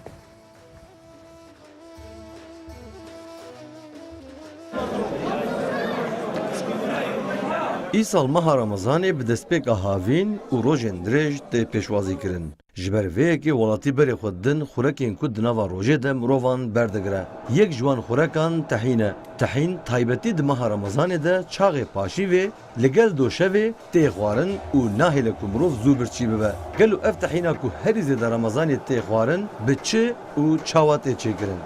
Çukurova'nın özel susamları em tehînê bi kunciyên Çukurovayê çê dikin. Pêşî em kunciyan kom dikin û bi avî paqij dikin. Pişt em kunciyan di firinan de diqelînin. Piştî ku ev merhele bi dawî bû em kunciyan di makîneyan de dihêrin û tehîna xwe bi dest dixin. Di meha Remezanê û zivistanê zêde tê tercih kirin. Li Rihaya Bakurê Kurdistanê jî welatî 16 saetan rojî digirin û ji bo ku bi rehetî rojiya xwe bigirin berê xwe din dikanên ku tehîn û doşav lê tên firotin. Li gel vê yekê bihayê tehînê jî li gorî dilê Rihayiyan e. روديري على فريش هم يبكري تعين ماري بيجري تعين ربدا كري ترى مجبور بوري تكتي توقتا بيشانو رودي ده تشا ساعات مار رودي تبيشي تعين ونسا تعين إنساني أمنت بيشانو مرتا بيشانو ما رودي تعين سعوري دخون تعين برمريات دقري ارزانه herkes meri peva birçî nabe. Tehîna ku wek nîgara meha Remezanê tê dîtin li gel tehm û sûdên xwe bi bihayê xwe jî hilberîner فرۆشکار و وڵاتیان ژی کێفخۆش دکە و کیلۆیا wê di navbera 12 û 15 lîreyê de têfirotin.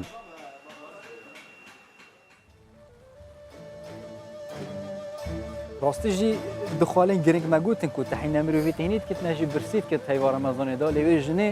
ئەوە داوی ئاخفتی خاڵەکە گرنگ هەمیە گرنگتر ژی گوت ئەو ژی کو تەحین یا ئەرزانێ ینی هەمی کەس شێت تەحینێ بکڕێتێ وێ پیڤیا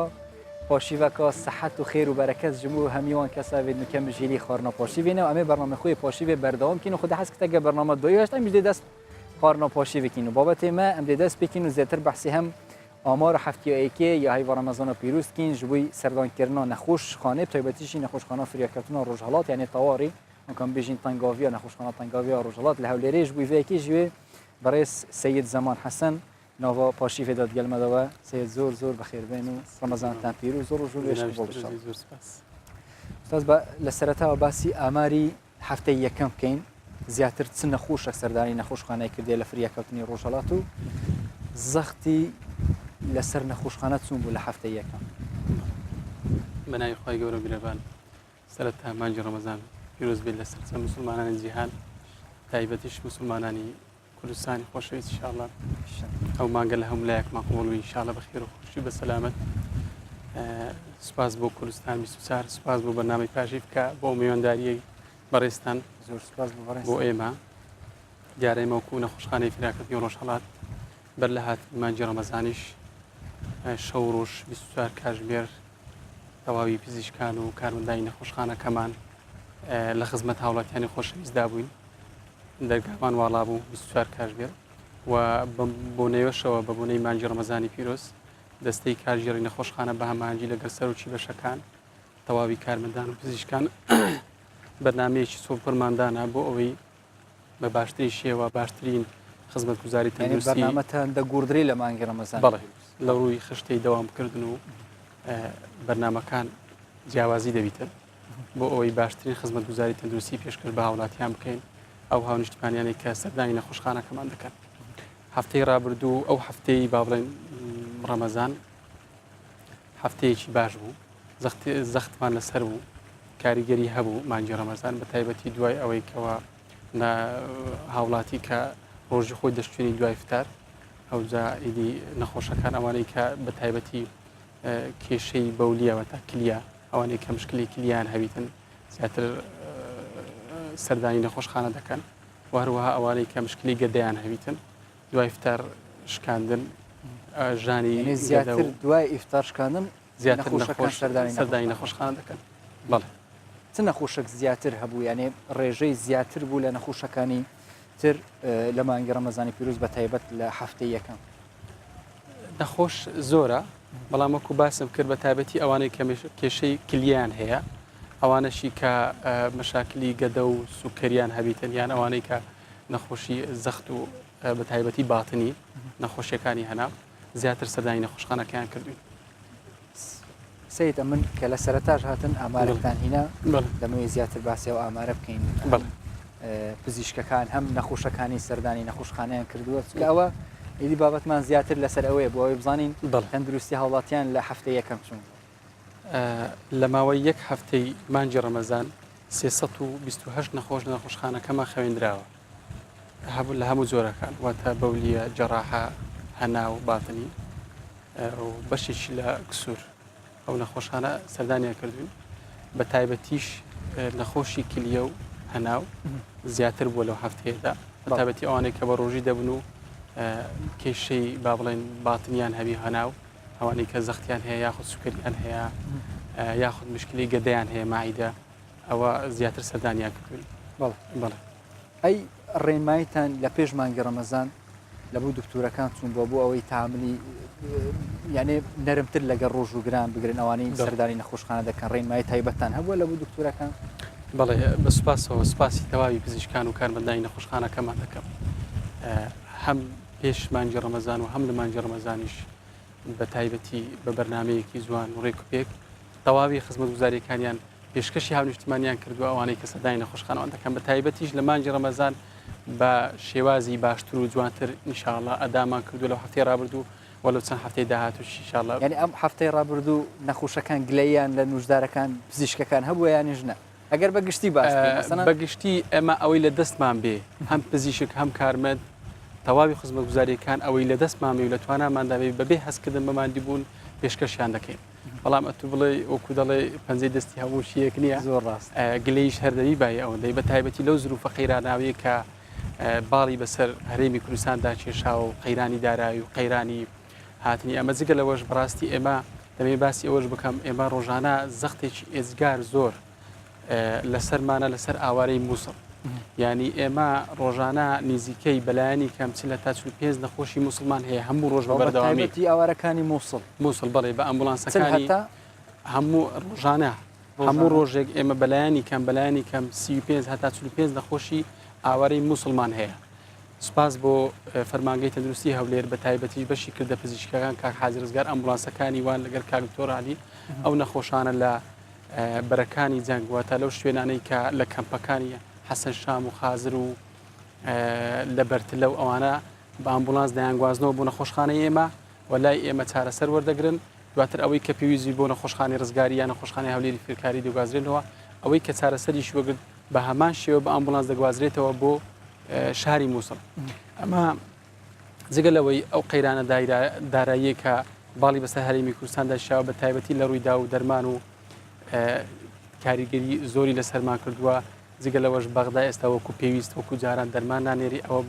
قورساییەک و بارگرانێکی ئێزگار زۆری لەسەر نەخۆشخانەکان دروستکرێت بە تایبەتیش لە نەخۆشخانە فریاکەوتەکان ئەی سید زیاتر باسی ئامارەکە بکەین ئێمە ڕۆژانە 600 بۆ 700 نەخۆش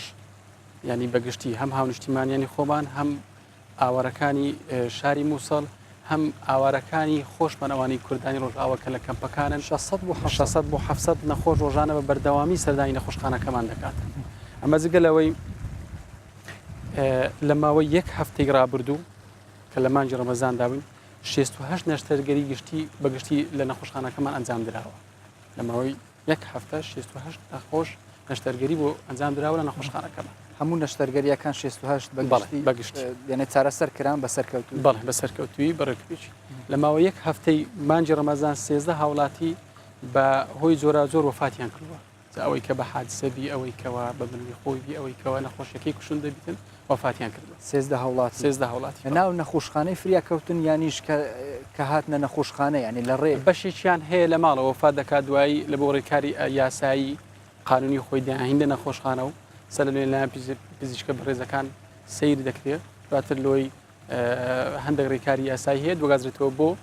فەرمانگەی دادی هەولێر سید زەمان زیاتر یعنی لە ماوەی ڕابردوودا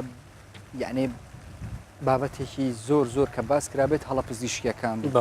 لە هەفتەی یەکەمی مانگی ڕەمەزانی پیرۆز لە فریاکەوتنی ڕۆژ هەڵات هیچ هەڵی پزیشکیمان هەبوو نەخێر مەسەلەی هەڵی پزیشکی لە هەموو دنیا هەڵی پزیشکی دەکرێت بەڵام ئەم دڵنیاتان دەکەمەوە هەم پزیشکانی بەڕێز هەم کارمەندانی تەندروستی خۆشەویستیش هیچ کاتێک وەکو دەڵێ لە هەزری ئێمەدانە هەڵە بەرامبەر نەخۆش بکەین بەڵام لە هەندێک حاڵەتیشدا هەڵە دروست دەبێ و هەڵەش دەکرێت دەرێ ئەلکەمال و لیلا بەس خدا کاملە لە هەموو شتێکی ممچینە بەڵام هەموو هەوڵێکیشمان هەموو وجودیشمان هەم دەستەی کارژێری نەخۆشخانە هەموو وەکو فەرمانگەی تەندروستی هەم وەکو وەزارەتی تەندروستیش ئەوەیە ڕێنمایی بۆ تەواوی پزیشکان و کارمەندانەوەی کە بە جوانترین شێوە ئەدای خۆیان جێبەجێ بکەن بەرامبەر هاونیشتیمانیە چکو ئەرچێشی هەم نیشتیمانی هەم دینیە لەسەر شانی ئێمە سید زەمان کە لە سەرەتای بەرنامەوە هاتی ئێدی بە سەبری زۆر بە سەبری قسە دەکەی زۆر بەهێمنی ئەمنیش ئێدی لێ ڕاهاتمە تو قسە بکەن چکە پێشتر بەڕاستی یعنی دەنگم بەرز بوو هاوکارانیشم هەر دەڵێن بە دەنگی بەرز زیاتر باسی ئەو فترەی پێشووتر بکەین کێشەی ئیداری بە تایبەت لە هەفتەی یەکەمدا کێشەی ئیداریتان هەبوو لە نەخۆشخانەی فریاکەوتن ئەگەر هەبوو بیتات ڕادەیەک چارەسەر کران کێشەی ئێمە کێشەی با بڵێن نەخۆشخانەی فریاکەوتن بە تایبەتیش فریاکەوتنەکان ینی بەگشتی فریاکەوتنەکان کێشەی هاوڵی نەخۆشە ینی ڕۆژانە چونکم ئێمە فریاکەوتنین بە بەردەوام ئەتو نەخۆشت بۆ دێ ینی بە بەردەوام ئەتو 24 کاتژمێر دەرگات واڵایە بۆ ئەوی نەخۆش سەردام کاتن جا ئێمە وەکو نەخۆشخانەی فریاکەوتی ڕۆژهەڵات ئێمە هەم ڕاوێژکاریشی تایبەتیشمان لە ماوەی ساڵانی ڕابردوو دروست کردووە چەند بەشێکی تایبەتی تێدایە وەکو ڕاوێژکاری هەنا و ڕاوێژکاری با بڵێن بەولیە ڕاوێژکاری جەراحە کسوور دکتۆرەکان پزیشکە پسپۆرەکان هەمووی بەیانیان دادەنیشتن و تاکو 2 شەو لە بەرمانجی ڕەمەزان کاتەکەمان درێژ کردوەوە تاکو 2 شەو بە بەردەوامی ڕاوێژکاریەکەمان کراوەیە دکتۆرەکان لەوێ ئامادەیان تێدایە لەگەر کارمەندەکان و بەشەکانی کەشی تەوەکو تاقیگە و تیشک و دەرمانخانە و بەشی دەرزی لێدان و تەختیت و ئەوانەشی تێدایە ئەمە کێشەی ئێمە زیاتر هاوڵی نەخۆشە دەبینێت و نەخۆشێک دێ 4 هاوڵی لەگەدایە پێنجی لەگەدایە جاری وا هەیە هەندێک زیاتری لەگەڵدایە ئەتۆ فریاکەوتنی ڕۆژات ئێوە کو یاری دەدەری هەر نەخۆشێک ئێمە بەرنامەمان وایە هەر نەخۆشیێک هاوڵی لەگەردابێ تەنها لە حاڵەتی زۆر پێویست و زۆر بابرێن هیلاک کردمانە بە دوو هاوڵی لەگەدایە بەڵام هاوڵاتیان وەکو پێویست هاوکارمان نینە ئەی زمان ئەگەر ژم بێتیان پیا و هەروەکو یەکە مەسەنە هەر دەبی هەر یەک هاوڵی لەگەڵدابێ بڵێ ئیلا لە حاڵەتی ئەوەی کە وەکو باسم کرد نەخۆشەکە زۆر هیلاک بیتن دەتوانین بیکەینە دوو بەڵام جاری وا هەیە زیاترە ئەوە لەو حاڵەتەیدا قەڵەباڵغیەکی ئێزگار زۆر لە فریاکەوتنەکان دروست دەبی بە تایبەتیش لە کەنەما بە پێی ئەو موقع جوگرافی کە نەخۆشخانەی تێکەوتووە هەموو دەرسەکان با بڵێن ڕێگای کوێ ڕێگای مەسیفە دەشتی بەڕانەتیە زیاتر خەڵکەکە ڕوومان تێدەکا ئەتۆ لە حاجی ئۆمەرانەوە نەخۆشمان جاری وا هەیە بۆ دێ تاکو دەگاتە هەولێر ینی لە کوێمان بۆ دێ لە سۆران لە زەختێکی زۆرتان لەسەر ڕۆژانە زەختێکی ئێزگار زۆرمان لەسرە ئەگەر بێت و هاوڵی نەخۆش هاوکارمان بن من دڵنیام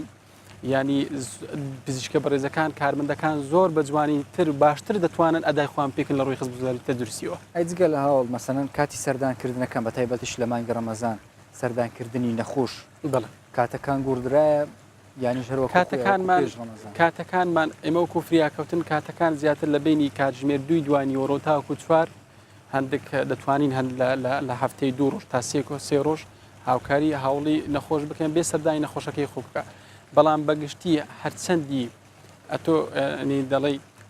هاوڵی نەخۆش هاوکاری ئێمە بێتن ئێمە زیاتر دەتوانین خزمەتی نەخۆشەکەی بکەین کە لە نەخۆشخانەکەی زۆر ڕاستە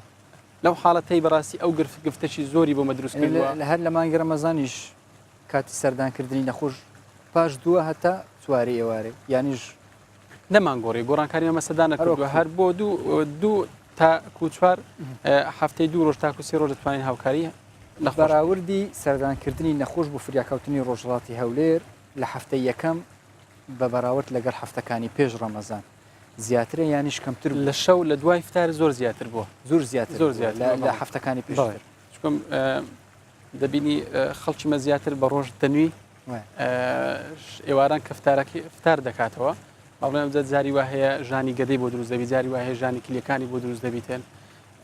ئەوە زیاتر لە دوای بە تایبەتی لە دوای فتار تاوەکو کاتژمێر 1 تاوەکو 2 شەو زۆر زیاتر بووە ئەی باشە بەڵام ئێمە بەرنامەی خۆمان بۆ داناوە بە شێواز وەکو گوتم ینی خشتەکانمان گۆڕانکاری بەسەردا کردووە لایەن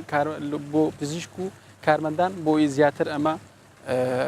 خزمەتی هاونیشتمانیانی خۆمان بکەین وەلو ئەو بابەتە پەیوەندی بە ئێوە نییە کو یاری دەدەری بەڕێبەری فریاکەوتنی ڕۆژهەڵات بەڵام زیاتر چکە ئێوە لە ناو نەخۆشخانن ینی 24 کاتژمێر ئەمەی باسی ئەوەش بکەم لە ڕووی ڕاگەاندنەوە فریاکەوتنی ڕۆژهەڵات تا چ ڕادەیەک ڕێنمای تایبەتمە بانگی ڕەمەزانی پیرۆز بڵاوی کردەوە لە ناو نەخۆشخانە ئێمە خۆشبەختانە بەشی ڕاگەانی نەخۆشخانەی خۆمان هەیە کاکرمانس بەرپرسی بەشی ڕاگەانی نەخۆشخانەی ئێمە پێیزێکی تایبەت بە نەخۆشخانەی فریاکەوتنی ڕۆژهەڵاتمان هەیە ڕۆژانە هەم ڕێنمایی پزیشکە بەڕێزەکان لەو پێیزە بڵاو دەکرێتەوە هەم سوودی خواردنەکان سوودی فواکەکان یعنی تایبەت بە مانگی ڕەمەزان تایبەت بە مانگی ڕەمەزان و پێشتریش بە بەردەوامی هەبووە ینی ڕۆژانە پزیشکەکان ینی ڕێنمایی تایبەت کارمەندەکان لە بەشەکان بە تایبەتی مەسائلی خواردن ئەوە لە پەیزەکە بڵاو کراوەتەوە و بەرنامەشمان هەبوو لە داهاتوش بەنامی باشترمان دەبین هەیدەستان خۆش سید زەمان زیاتر چاوم لەسەر ئەو کاغەزێت کە ئاماری زۆر گرنگی تێدا ئەو ئامارش کە دەیبینم هی مانگیەکی ئەم ساڵە هەتا ئێستاش کە بەڵامە دەمەوێت زیاتر باسی ئەو ئامارەکە گرنگترین شت لای ئێمە ئامارمان بەدەست بکەیت ئێستا ئێمە لە ساڵی 2017 لە مانجی 1 تاوەکو مانجی 5 ئامارەکانمان مانگ بە مانگ دەتوانم بڵێم زیادی کردووە ئێستا لە مانجی 1 تەنها لە مانجی یەک نزیکەی 1970 نەخۆش سەردانی نەخۆشخانەی ئێمە کردو لەماوەی یەک مانجی 2017 بەڵێ ئەمسا مانجی دوو کەمێک زیادی کردووە یعنی دەگاتە مانجی 5 نزیکەی 18,000 بووە لە مانجی 5 ینی زیادی کردووە دەگەڕێتەوە بۆ زۆر هۆکار بە تایبەتیش بەڕاستی ئێستا لەوەتەی شاری مووسڵ بەشی ڕاستی با بڵێن ئازاد کراوە ڕۆژانە نەخۆشێکی ئێزگار زۆر بە ئەمبولانسەکان دەگەیەنێتە شاری هەولێر بە تایبەتی بۆ نەخۆشخانەی فریاکەوتی و ڕۆژهەڵات وەکو باسی کرد پێشتر کە ئازاد نەکراوە لە ژێر دەستی داعش بوو ئەوەندە خەڵکەکە نەیەتوانێت بەڵام ئێستا ڕۆژانە خەڵکێکی ئێزگار زۆر دێت بە ئەمبولانسەکان دەگەیەنێت ئەمەش بارگرانێکی ئێزگار زۆری هەم لە ڕووی دا و دەرمان هەموو لە ڕووی با بڵێن نۆرەی ڕاوێژکاریەکان قەڵەباڵغێکی زۆری دروست کردووە کە هەم لە شوێنی خەوتن جاری وایەت و لە بەشێک تەمەشا دەکەیە تا نەخۆشی هاونیشتمانی خۆتە دوو نەخۆشی عاربت لێ خوێندراوە یعنی ئەوە لەو حاڵەتەیدا کاریگەری هەبووە هەم بۆ هاونیشتمانیانی خۆشمان بەڕاستی ڕوودا و دەرمانیش ینی قورساییەکی ئێزگار باسی دا و دەرمان بکەین دووەوە سید زەمان زیاتر بەڵێ خەڵکی نەخۆش گلەی لەوە دەکەن کە کاتی سەردانکردنی نەخۆشخانە دەرمانیان پێ نادرێت یانیش بە شێوەیەکی پێویست بە پێی پێویست دەرمانیە لە نەخۆشخانەکان لە نەخۆشخانەی فریاکەوتنی ڕۆژهەڵات دا و دەرمان چوون کاکشیفان ئێمە بەر لەو دروستبوونی ئەو قەیرانە داراییەی زۆر باشتر بوو بەڵام ئێستاش دوای دروستبوونی ئەو قەیرانە داراییەش ئێستاش ئەو دەرمانانەی کە بۆ فریاکەوتن چکۆمە بە دەرمانەکان یەک جیا بکەینەوە ئەو دەرمانانەی کە بۆ فریاکەوتن و حاڵەتی تاریئن و تا هیلاکن دەتوانە بڵم سەتانەوەهاتی لە نەخۆشخانەکەمان دەست دەکەویتن بەڵام ئەو دەرمانانەی کەوا تاریئنینەوە هی فریاکەوتن نین وەکو جارانی پێش قەیرانی دارایی نییە ئەمە بەر لە دروستبوونی قەیرانی دارایی بەشێک لە دەرمانمان دەهینە با بڵێن دەرمانی فریاکەوتنەوە بەڵام بۆ خزمەتکردنی هاونیشتمانیان دەماهینە و دابەش دەکرا و حکوومەتی هەرێمی کوردستان دابینی دەکرد بەڵام ئێستا دوای دروستبوونی ئەو قەیرانە داراییە بێشک کاریگەری خۆی هەبووە بەڵام لەگەڵ ئەوەشدا ئێمە وەکو فریاکەوتی و ڕۆژهەڵات و فریاکەوتنەکانیش کەش سپاس بۆ فەرمانگەی تەندروستی هەولێر و وەزارەتی تەندروستی دەتوانم بڵم سەتانەوەهاتی ئەو دەرمانانەی کە بۆ فریاکەوتن پێویستە لە نەخۆشخانەکان دەست دەکەوێتن تۆگەتەماشاکە ئێمە ڕۆژانە 600 بۆ 700 نەخۆش دێتن خۆ ئەگە 600 نەخۆشە هەمووی ئیلاج وەردەگریتن باش خۆمی هەر ناسی لە دەرێ بکڕی بەڵام ئەتو دەبین ڕاچێتەیەک دێتن ئەو دەرمانانی کە پاری ئەو پێویستە لە نەخۆشخانەکە وەردەگری بەڵام ئەوانەی کە دەمینێتەوە پزیشکە بەڕێزەکان ڕێنماییان دەکەم بۆ هەفتەیەک یان دە ڕۆژ کە ئیلاج لە ماڵەوە وەربگریتن ممشین ئەوانە هەندێکیان لە دەرەوە دەکردرێتن ئەی جگە لە وەزارەتەکەی ئەوەی ئێستا بەبەردەوام ئێستا ڕۆژانە ئیمە لە ماوەی یەک هەفتەی 6 نەشتەرگەری کراوە ئەو نەشتەرگریانە هەموو ماوادی پێویستە دەرمانی پێویستە نیشتی دەبێتن ینی ماوادی باڵێن تایبەت بۆ نەشتەرگەری پێویستە ئەوە هەمووی دابین کراوە ئامادەسازی تێدا هەیە لە بەشی نەشتەرگەری نەخۆشخانە سید زەمان زیاتر باسی ڕەوشی نەخۆشەکانمان کرد ئەی ڕەوشی نوشداران چوون بووە لە هەفتەی یەکەم ئەوان چون توانیانە مەسەلەن هەم خزمەتی خۆیان بکەن هەمیش خزمەتی نەخۆشەکان بۆ ئەوەی دیمافی نوشدارانیش ئێمەش وەکو هاونیشتمانیان بە ڕۆژی دەبین و ئینشاءالله گەورە لێمان کە هەم پزیشکە بەڕێزەکان هەم کارمەندەکان بەڵام لەگەڵ ئەوەشدا ئێمە خزمەتکردنی هاونیشتمانیان ئەرچی سەرشانی خۆمان دەزانین بە ئەرچێکی زۆر پیرۆزی دەزانین لەکنە خۆمان بۆیە تەندروستی هاونیشتمانن لەکنەمە زۆر گرنگ و زۆر پیرۆزە لە پێشی ژیانی خۆتوانم بڵم لە پێش ژیانی خۆشمانە ئەی جگە لە وەکو پێشتر باسم کرد بۆ ئەوەی زیاتر تاکید بکەینەوە جگە لە وەزارەتی تەندروستی دەرمان لە شوێنێکی دیکە وەردەگرن ئێوە وەکو فریاکەوتنی ڕۆژهەڵات ڕێکخراوی نێودەوڵەتی یانیش حکوومەتی عێراقی تا چەند هاوکارە لەگەڵتان بەداخەوە حکوومەتی عێراقی هیچ بتوانم بڵێم هاوکاریی ئەو توی نەکردووە کە جێی هەڵێن ستایش و سپاس بیتن بە تایبەتی لەو قەیرانە دارایی کە تەبان ئەو قەیرانە داراییش کە دروست بە حکوومەتی عێراقی بۆ هەرێمی کوردستانی دروست کرد دوای ئەوەی کەوا حکوومەتی عێراقی موچەی بودجەی هەرێمی کوردستانی بڕی ئەوە لەگەڵ ئەوەشدا دەرمانیشی هەم بڕی ئەوە کاریگەریەکی ئێزگار زۆری بەڵام ئێمە هەر لەگەڵ ئەوەشدا خزمەتی هاونیشتمانیانی عەرەبیشمان کرد بەبێ جیاوازی تا ئێستاشی لەگەڵ دابی ئەو نەخۆشانەی کە لە شاری مووسڵ بۆ ئێمە دێت بە وەکو هاونیشتمانیانی خۆمان بە شانازی و خزمەتمان کردون چارەسەریشمان کردن بەڵام وەکو دەرمان حکوومەتی عێراقی بەڕاستی وەکو پێویست بەهانەی هەرێمی کوردستان و نیمە و ڕێکخراوەکەنا حکومیەکانیش بەڕاستی هەندێک جار هاوکاریان کردووی بەڵام بەشی زۆری حکوومەتی هەرێمی کوردستان دابینی کردووە و وەزارەتی تەندروستی و فەرمانگەی تەندروستی هەولێر بەسپاسەوە. ڕێکخراوەی وڵاتیەکان هاوکاریان کردوین بەڵام دەتوانم بڵێم ئەبوو پێویست نەبووە وەکو پێویست نەبووە بەڵام ناوەش هاوکاریان پێویست نەبووە لەبەر یانێ خەتای چ لایەنێکە ئێوە وەکو مەسەنەن پەیوەندیتان باش بووە لەگەڵ ئەوان بۆ ئەوەی زیاتر هاوکارتان بکەن یانی وەکو پێویست نەبووە پەیوەندیتان لەگەڵ ڕێکخراوانی دەوڵەتی. کاکشیڤان پەیوەندی ئێمە لەگەڵ ڕێکخراوەکان زیاتر فەرمانگەی تەندروستی هەولێر دەتوانم بڵێم پەیوەندی دروست دەکات لەگەڵ وەزارەتی تەندروستی و سەردانیان کردوین جارجارە ینی لیژانی تایبەت هاتیە ڕێکخراوی ناحکومی تایبەت هاتیە بە تایبەتیش ئەو ڕێکخراوە ناوبیانیەکان بەڵام سەردانی نەخۆشخانەیان کردوین بەڵام ئەو پەیوەندیە زیاتر وەزارەتی تەندروستی و فەرمانگەی تەندروستی هەرێم فەرمانگەی تەندروستی هەولێر با بڵێن دروستی دەکات نەک ئێمە وەکو نەخۆشخانە ئێمە تەنها ڕێنمایی لە فەرمانگەی تەندروستی هەولێر بەسپاسەوە وەردەگرین لەگەڵ وەزارەتی تەندروستی. سەی زەمان ئێستا هەواڵێکی بە پەلەمان هەیە تەقینەوەک مەسەن لە شاری شێرازی ئێران ڕووی داوە ئێمە بە باسی ناوخۆی هەرێمی کوردستان بکەین حازریتان چوونەوە وەکو فریاکەوتنی ڕۆژهەڵات بوو هەر حاڵەتێکی نەخوازراوە خوا نەخواستە هەر شتێک ڕوو بدە ئینشاءڵڵا ڕوونادە بەڵام هەموو ئامادەسازێکمان تێدا هەیە ینی ئامادەسازیمان هەیە وەکو فریاکەوتن لە هەر حاڵەتێکی نەخوازرا و ڕوو بدە ئێمە 100% ئامادەین یعنی بە حاولە لە ڕابردوش لە هەندێک حاڵەت کە ڕووی داوە ئەگەر سیرکەی فریاکەوتنەکان بە تایبەتیش فریاکەوتنی ڕۆژئاوا فریاکەوتنی ڕۆژهەڵات ئێمە ئامادەسازیمان هەبوو زۆر بەڕێکپێشی شوکارەکان جێبەجێ کراوە. یعنی بەشێکی تایبەتتان هەیە بۆ ئەم مەبەستەیانیش یعنی بە شێوەیەکی کتۆپڕ ئێدی ئەم کاکشیڤان ئێمە ڕۆژانە بەرنامەمان هەیە با بڵێن سپاس بۆ تەواوی بەرپرسی بەشەکان تەواوی بەشەکان با بڵێن ئەوکو دەڵێت کۆگای تایبەت هەیە دەرمان و پێداویستی لێدانراوە بۆ هەر حاڵەتێک وە سپاس بۆ پزیشکان و کارمەندانیش لە ماوەی ڕابردوو ئەگەر حاڵەتێک دروست ببیتێن کە زانیان جاریوە هەبوو ئێمە تەلەفۆنیشمان نەکردووە کە زانیتیان حاڵەتێک دروست بەڕاستە خۆ گەڕاونەتەوە نەخۆشخانە یعنی سۆزیوان و بەرز دەنرخێنین بەڕاستی سوپاسیان دەکەین وە لە داهاتوشی ئینشاڵڵا ڕوونادە بەڵام لە هەر حاڵەتێک خوانەخواستە ئەگەر ڕوویدا ئێمە ئامادەسازیمان تێدا هەیە وەکو فریاکەوتنەکان لە خزمەتی هەمجتمانیان دادی ئیشڵە شتێکی وەساڕوونە دەدەینجی یعنی نەکەونەت حڵەتێکی وەساڵە سەی زەمان زیاتر باسی ئەوەی بکەین لە مانگە ڕەمەزانی پیرۆزدا زیاتر خەڵک باز دەکا شوفێران ئیدی لەسەر ئاعسابن کە بە ڕۆژوونە تین و دەبن و برسی دەبن و سیارەش لێ دەخورن باسی ئامارێکی تایبەت بە ڕووداوەکانی هاتوچوو بکەین کە سەردانی فریاکەوتنی ڕۆژهەڵاتیان کردووە بۆ ئەوەی بزانین یعنی بەڕاستیش زیاد دەبی ڕووداوەکانی هاتوچوویانیش نە لە ماوەی ئەو هەفتەی ڕابردوو ڕووداوی هاتوچۆمان هەبووە بەڵام کەم بووە بە بەراورد لەگەر هەفتەی ڕابردووی بەر لە ڕەمەزان جیاوازێکی ئەو تۆی نەبووە خۆشبەختانە جیاوازێکی ئەو زیاد نەبووە تۆی نەبووە ینی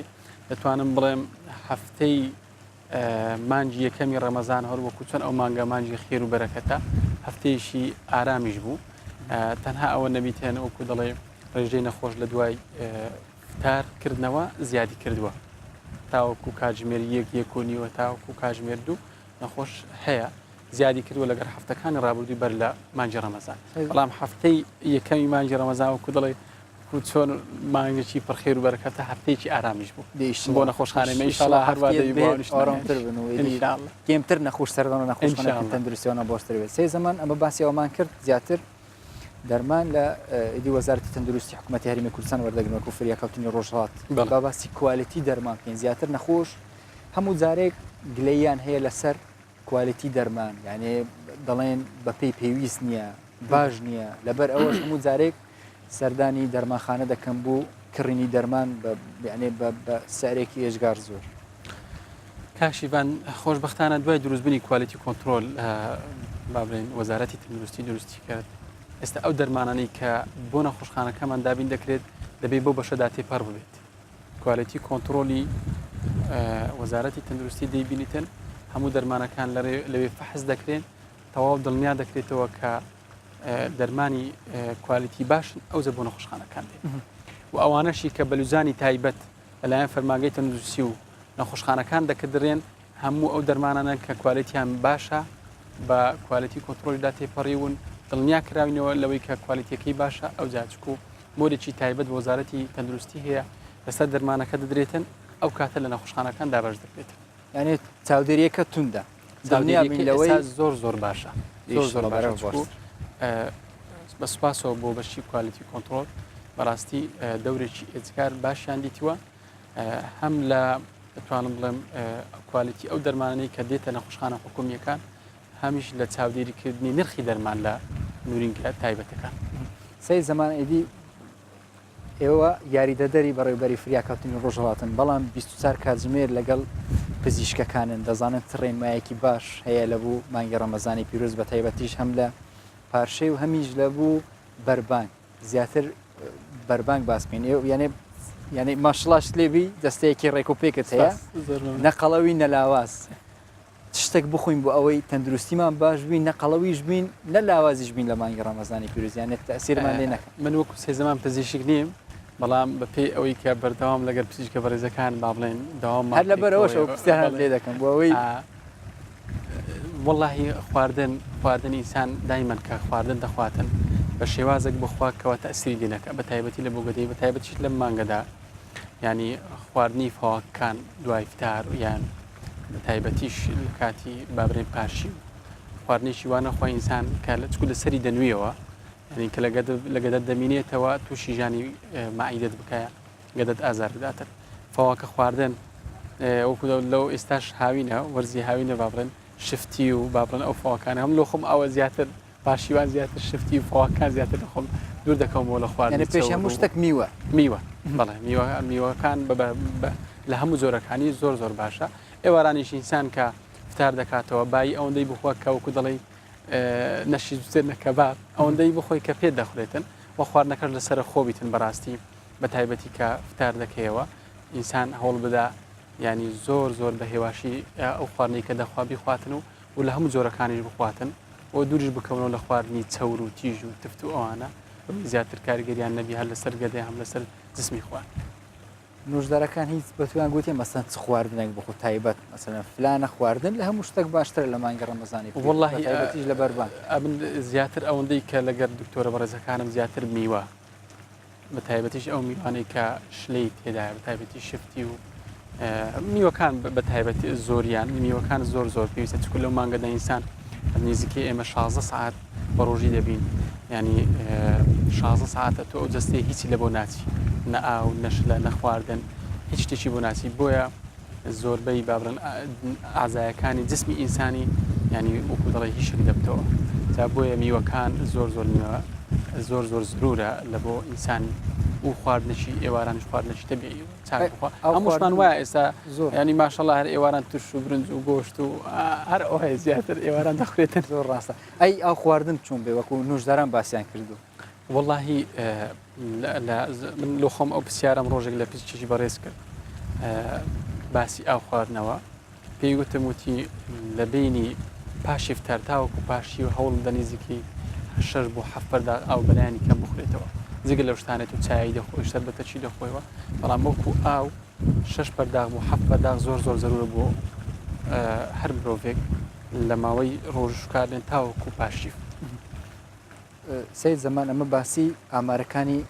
5 مانگی ڕابردوومان کرد بەڵام لەبیرمان چوو باسی ئاماری پار ساڵ بکەین لەگەڵ ئەم ساڵ چوون بووە سەردانکردنی نەخۆش بۆ فریاکەوتنی ڕۆژهڵات بەرەو زیاد بوونە یانیش کەمتر بووە لە چاو پار ساڵ. ئاماری پار ساڵیشمان هەر نزیکەی ڕۆژانە نزیکەی 600 بۆ 700 نەخۆش سەردانی دەکردوین بەڵام وەکو پێم گوتی ئەم ساڵەکە لەبەر هاتنی بە تایبەتیش ڕزگار ئەو فتری کە ئەو دوومانگەی کەەوە شاری مووسڵ ڕزگار کراوە ینی قورسایشی ئێزگار زۆری لەسەر دروست کردوین بۆ خەڵکیێکی ئێزگار زۆر ئەوەی کە لە مووسڵ ما بۆ ئەو هاتوۆتە کەمپەکان ڕۆژانە سەردانی شاری هەولێر دەکات بە تایبەتیش بۆ نەخۆشخانەکان ئەوەی کە دێ زیاتر ئیشی بۆ تەندروستی خۆی دێتن بۆ ئیش کاریکە نایە ئەوەی کە دێت لە شاری مسلۆدی زیاتر سەتانەوەتی دەتوانم بڵێ بۆ نەخۆشخانەکان بۆیە ینی ئاماری ئەو ساڵمان فەرقی هەیە لەگەر ئاماری پار ساڵ بەوەی کەوا نەخۆشی بیانی زۆر سەردانمان دەکە بە تایبەت شعب ئەی مانەوەی نەخۆش لە ناو نەخۆشخانە سەی زەمانەوە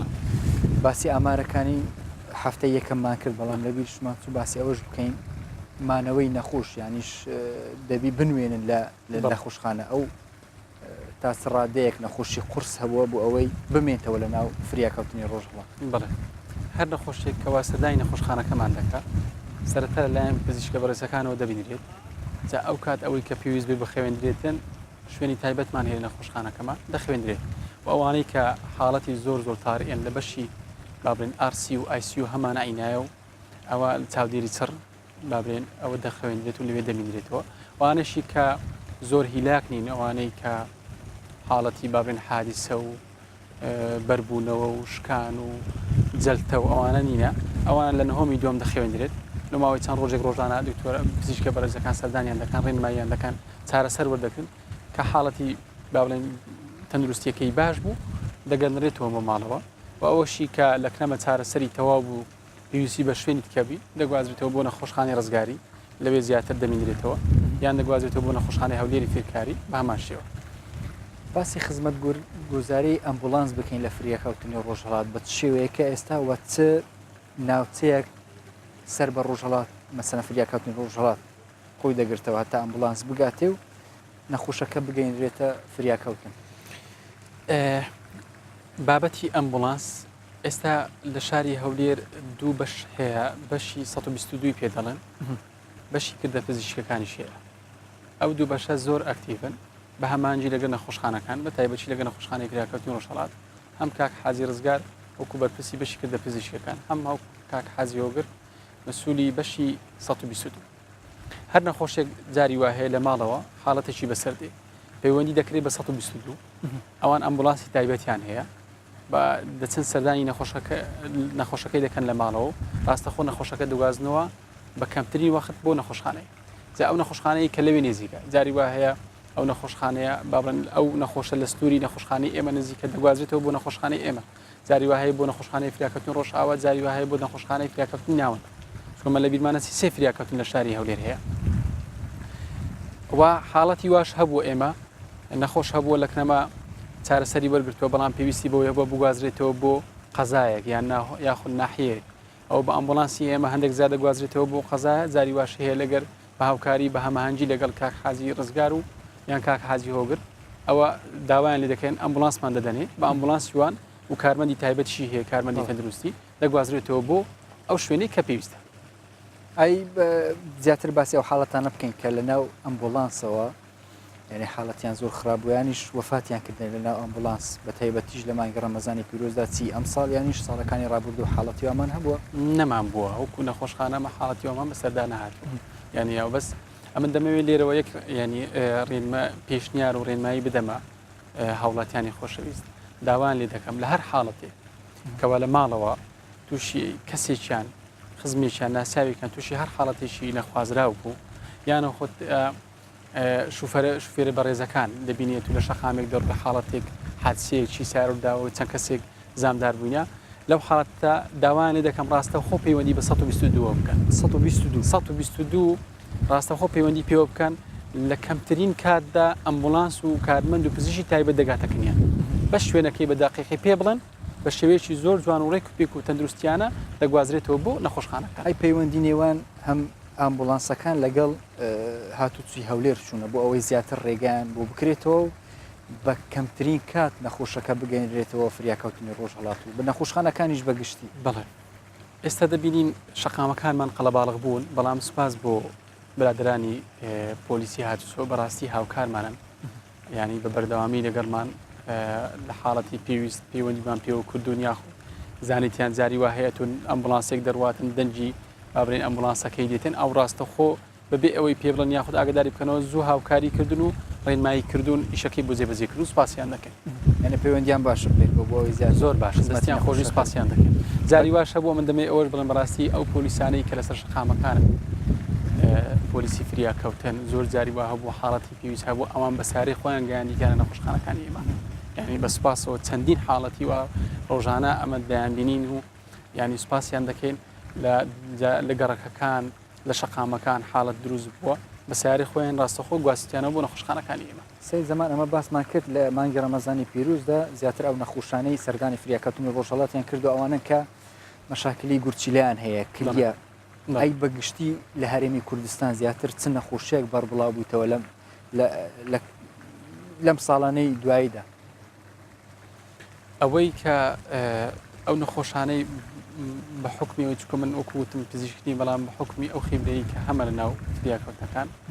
ئێستا نەخۆشی بابرێن دڵ زیاتر بە تایبەتیش نەخۆشی سوکەری زەخت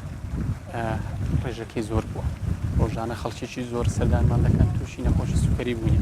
یانەوەتە تووشی حاڵەتی نەخۆشی زەخت بوونە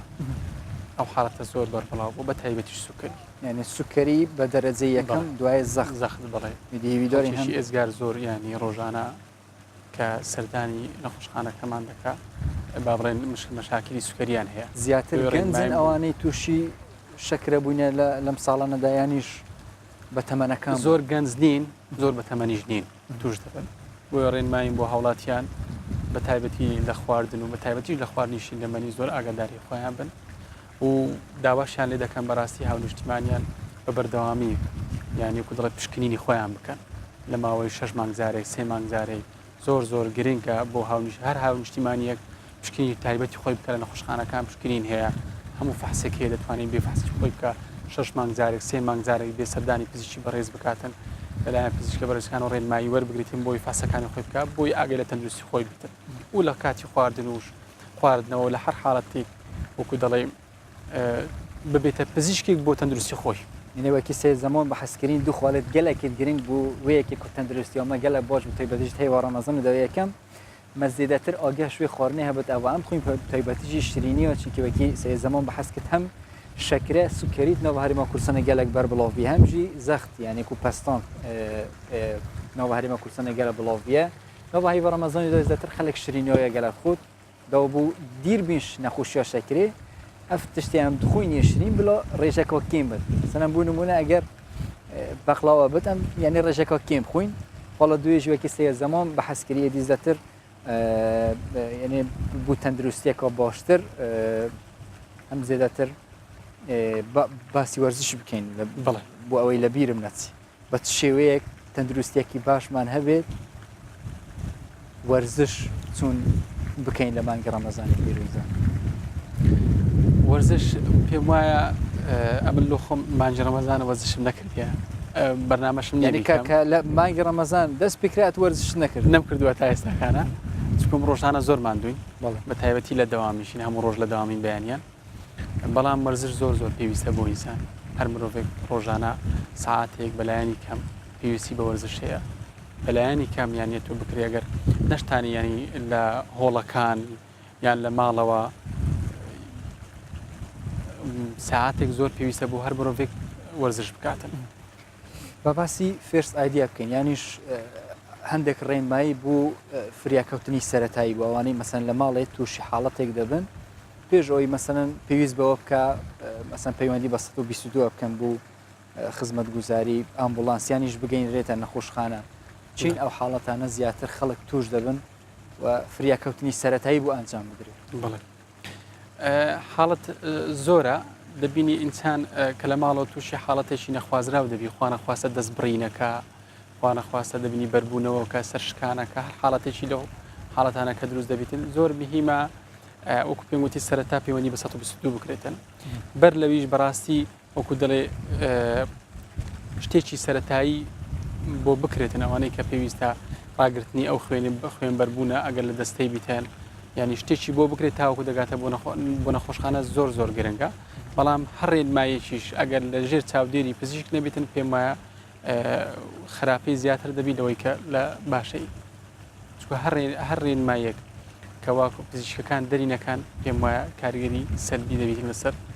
تەندروستی ئەو کەسێک کە تووشی هەر حاڵەتێک دەبێتن بۆیە باشترین چارەسەر ئەوەیە پەیوەندی بە 120 یان خۆت بگوازرێتەوە نزیکترین بکەی تەندروستی یاخۆت ئەو نەخۆشخانەیە کە لە نزیکە ڕاستژی دی هەردەمێمە هەندە بەڕێز سەید زەمان یاریدەدەری بەڕێوبەری فریاکەوتنی ڕۆژهڵات لە ناو بەرنامەی پاشیوی ئەم شەو لەگەڵماندا بووی زۆر سپاس بوو سەید زەمان بۆ بەڕێزی تەندروستیەکەەوە باش بووتە بۆ دەستان خۆشبی بەێت تەماشاوان هێژە بەرنامەی پاشی بەردەوام کە دیوەکی سەید زەمان هەند خاڵێت گرنگ بە حەسکردم تایبەتیژی ji بووی تەندروستیەکە باشتر نەوەهی ڕەمەزانێدا ئەم دیری gelek xwarinê şirîn kevîn ew tiştê hemiye baştir çîkevekî behs dekirî gelek sukerîtneva herêma kursanê de balav biye em ê beref pakêjeka taybet ve çîn ku dê ji hevkarê me erjanda xit gelme da bû zetir behsa vî babetê henê kir ku nava İstanbolê da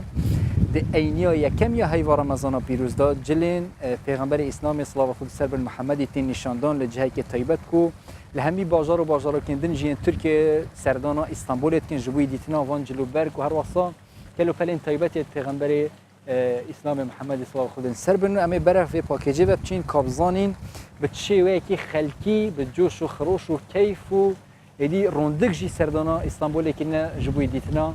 وان کلو پلین طیبت پیغمبری صلی الله علیه و سلم.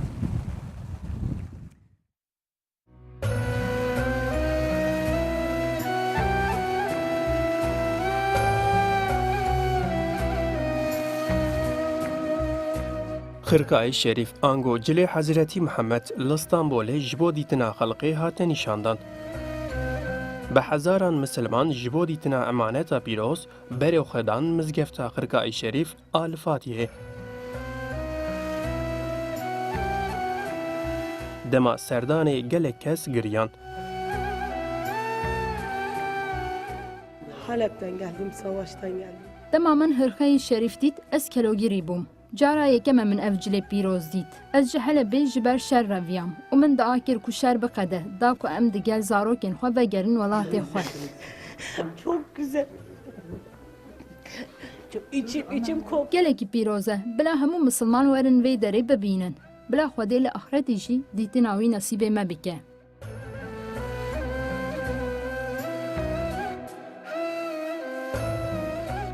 نبتنه جستانبوله جهر آلی ترکیه گلک کس جبو دیتنا خرقای شریف لحو شامزگفت لپی هف رزبون. İçimiz şavuti. Havuzda çiğ خودی تلاوزda çiğ her sal. Yönteme biten Hacı Camiri bibim işte Mekke Medine ziyaret. خودی تعالی کتا نصیب ما هر سال همه مسلمانی جی انشالله. خرقا جالی نوین ویسل قارانی و حتی روجا ایروین هاتیه پاراستن. Veysel Karahan Hazretleri'nin 59. kuşak torunuyum. ام وەکی نەویە وەیسەل قەرانی لەڤەر پاراستنە هەرخەی شەریف دکن ئەحمەدی یەکەمی سڵتانی عوسمانیان دیگەل ئەفجلی پیرۆز مالباتە وەیسەل قەرانی لە ئیستانبولێ دەعزمینە ژە ساڵ 1611 و vردەیە ئەفجل لە ئیستانبولەیە هەرخەی شەریف ئەف 166 ساڵەژی لە vê jûra mizgeftê di nav camekanê de tê parastin. تێگوتن حەزرەتی محەممەد دەما میراجێ ئەفجل لە خەکریە هەر ساڵ دەما ڕەمەزانێ نزی 1 میلیۆن کەس جبو دیتنا خرقای شریف سردانان و مزگفته دکن. خرقای شریف آ حضرت محمد اولا اسلام میکو بنابینکاری حضرت عمر و حضرت علی و لسرداخز پیغمبر جویسل قارانی راحتی را دست کرن. هر سال دمه رمضان ده یکم روزه اینیه ده بو خلقیت نشاندان و او پیشاندان حتی داویا مه رمضان جی بردوام دکه. هر جاندا کردستان 24 استانبول. ای دست افکار ما ارجانداغی خوش من پلاستیک هکش من نزدیک جیوه جلو برگیم پیغمبری صلی الله علیه و سلم ندید من ملیب ما میونه دیدن زور سپاس بو ارجانی پلاستیک دی سوز دابو کوفی بابت هنج بو بچه که تو سوز دا خوب جه اینا وش بو ما فرکر بله تماشاون هجا دی برنامه می افشوجی پاشی و هشته ده هفته دومیا رمضان دابدایی هات رز و سلاو استافی برنامه پاشیف ور بگیرن و دما بریدا جوان عابد گل ها دابو پاشیف جوارا پیشکش کرد خود حس که صبای جی امی وگرین و خدمت ها کینوت نوا برنامه پاشیف دا رز و سلاوت مد بواره ارگیرن امی بشیم پاریه که پاشیف بخوینو مش دعا به باهر نکن دعا و مجید کنو پاشیوا و خیر و برکت و صحت هر شاد بشین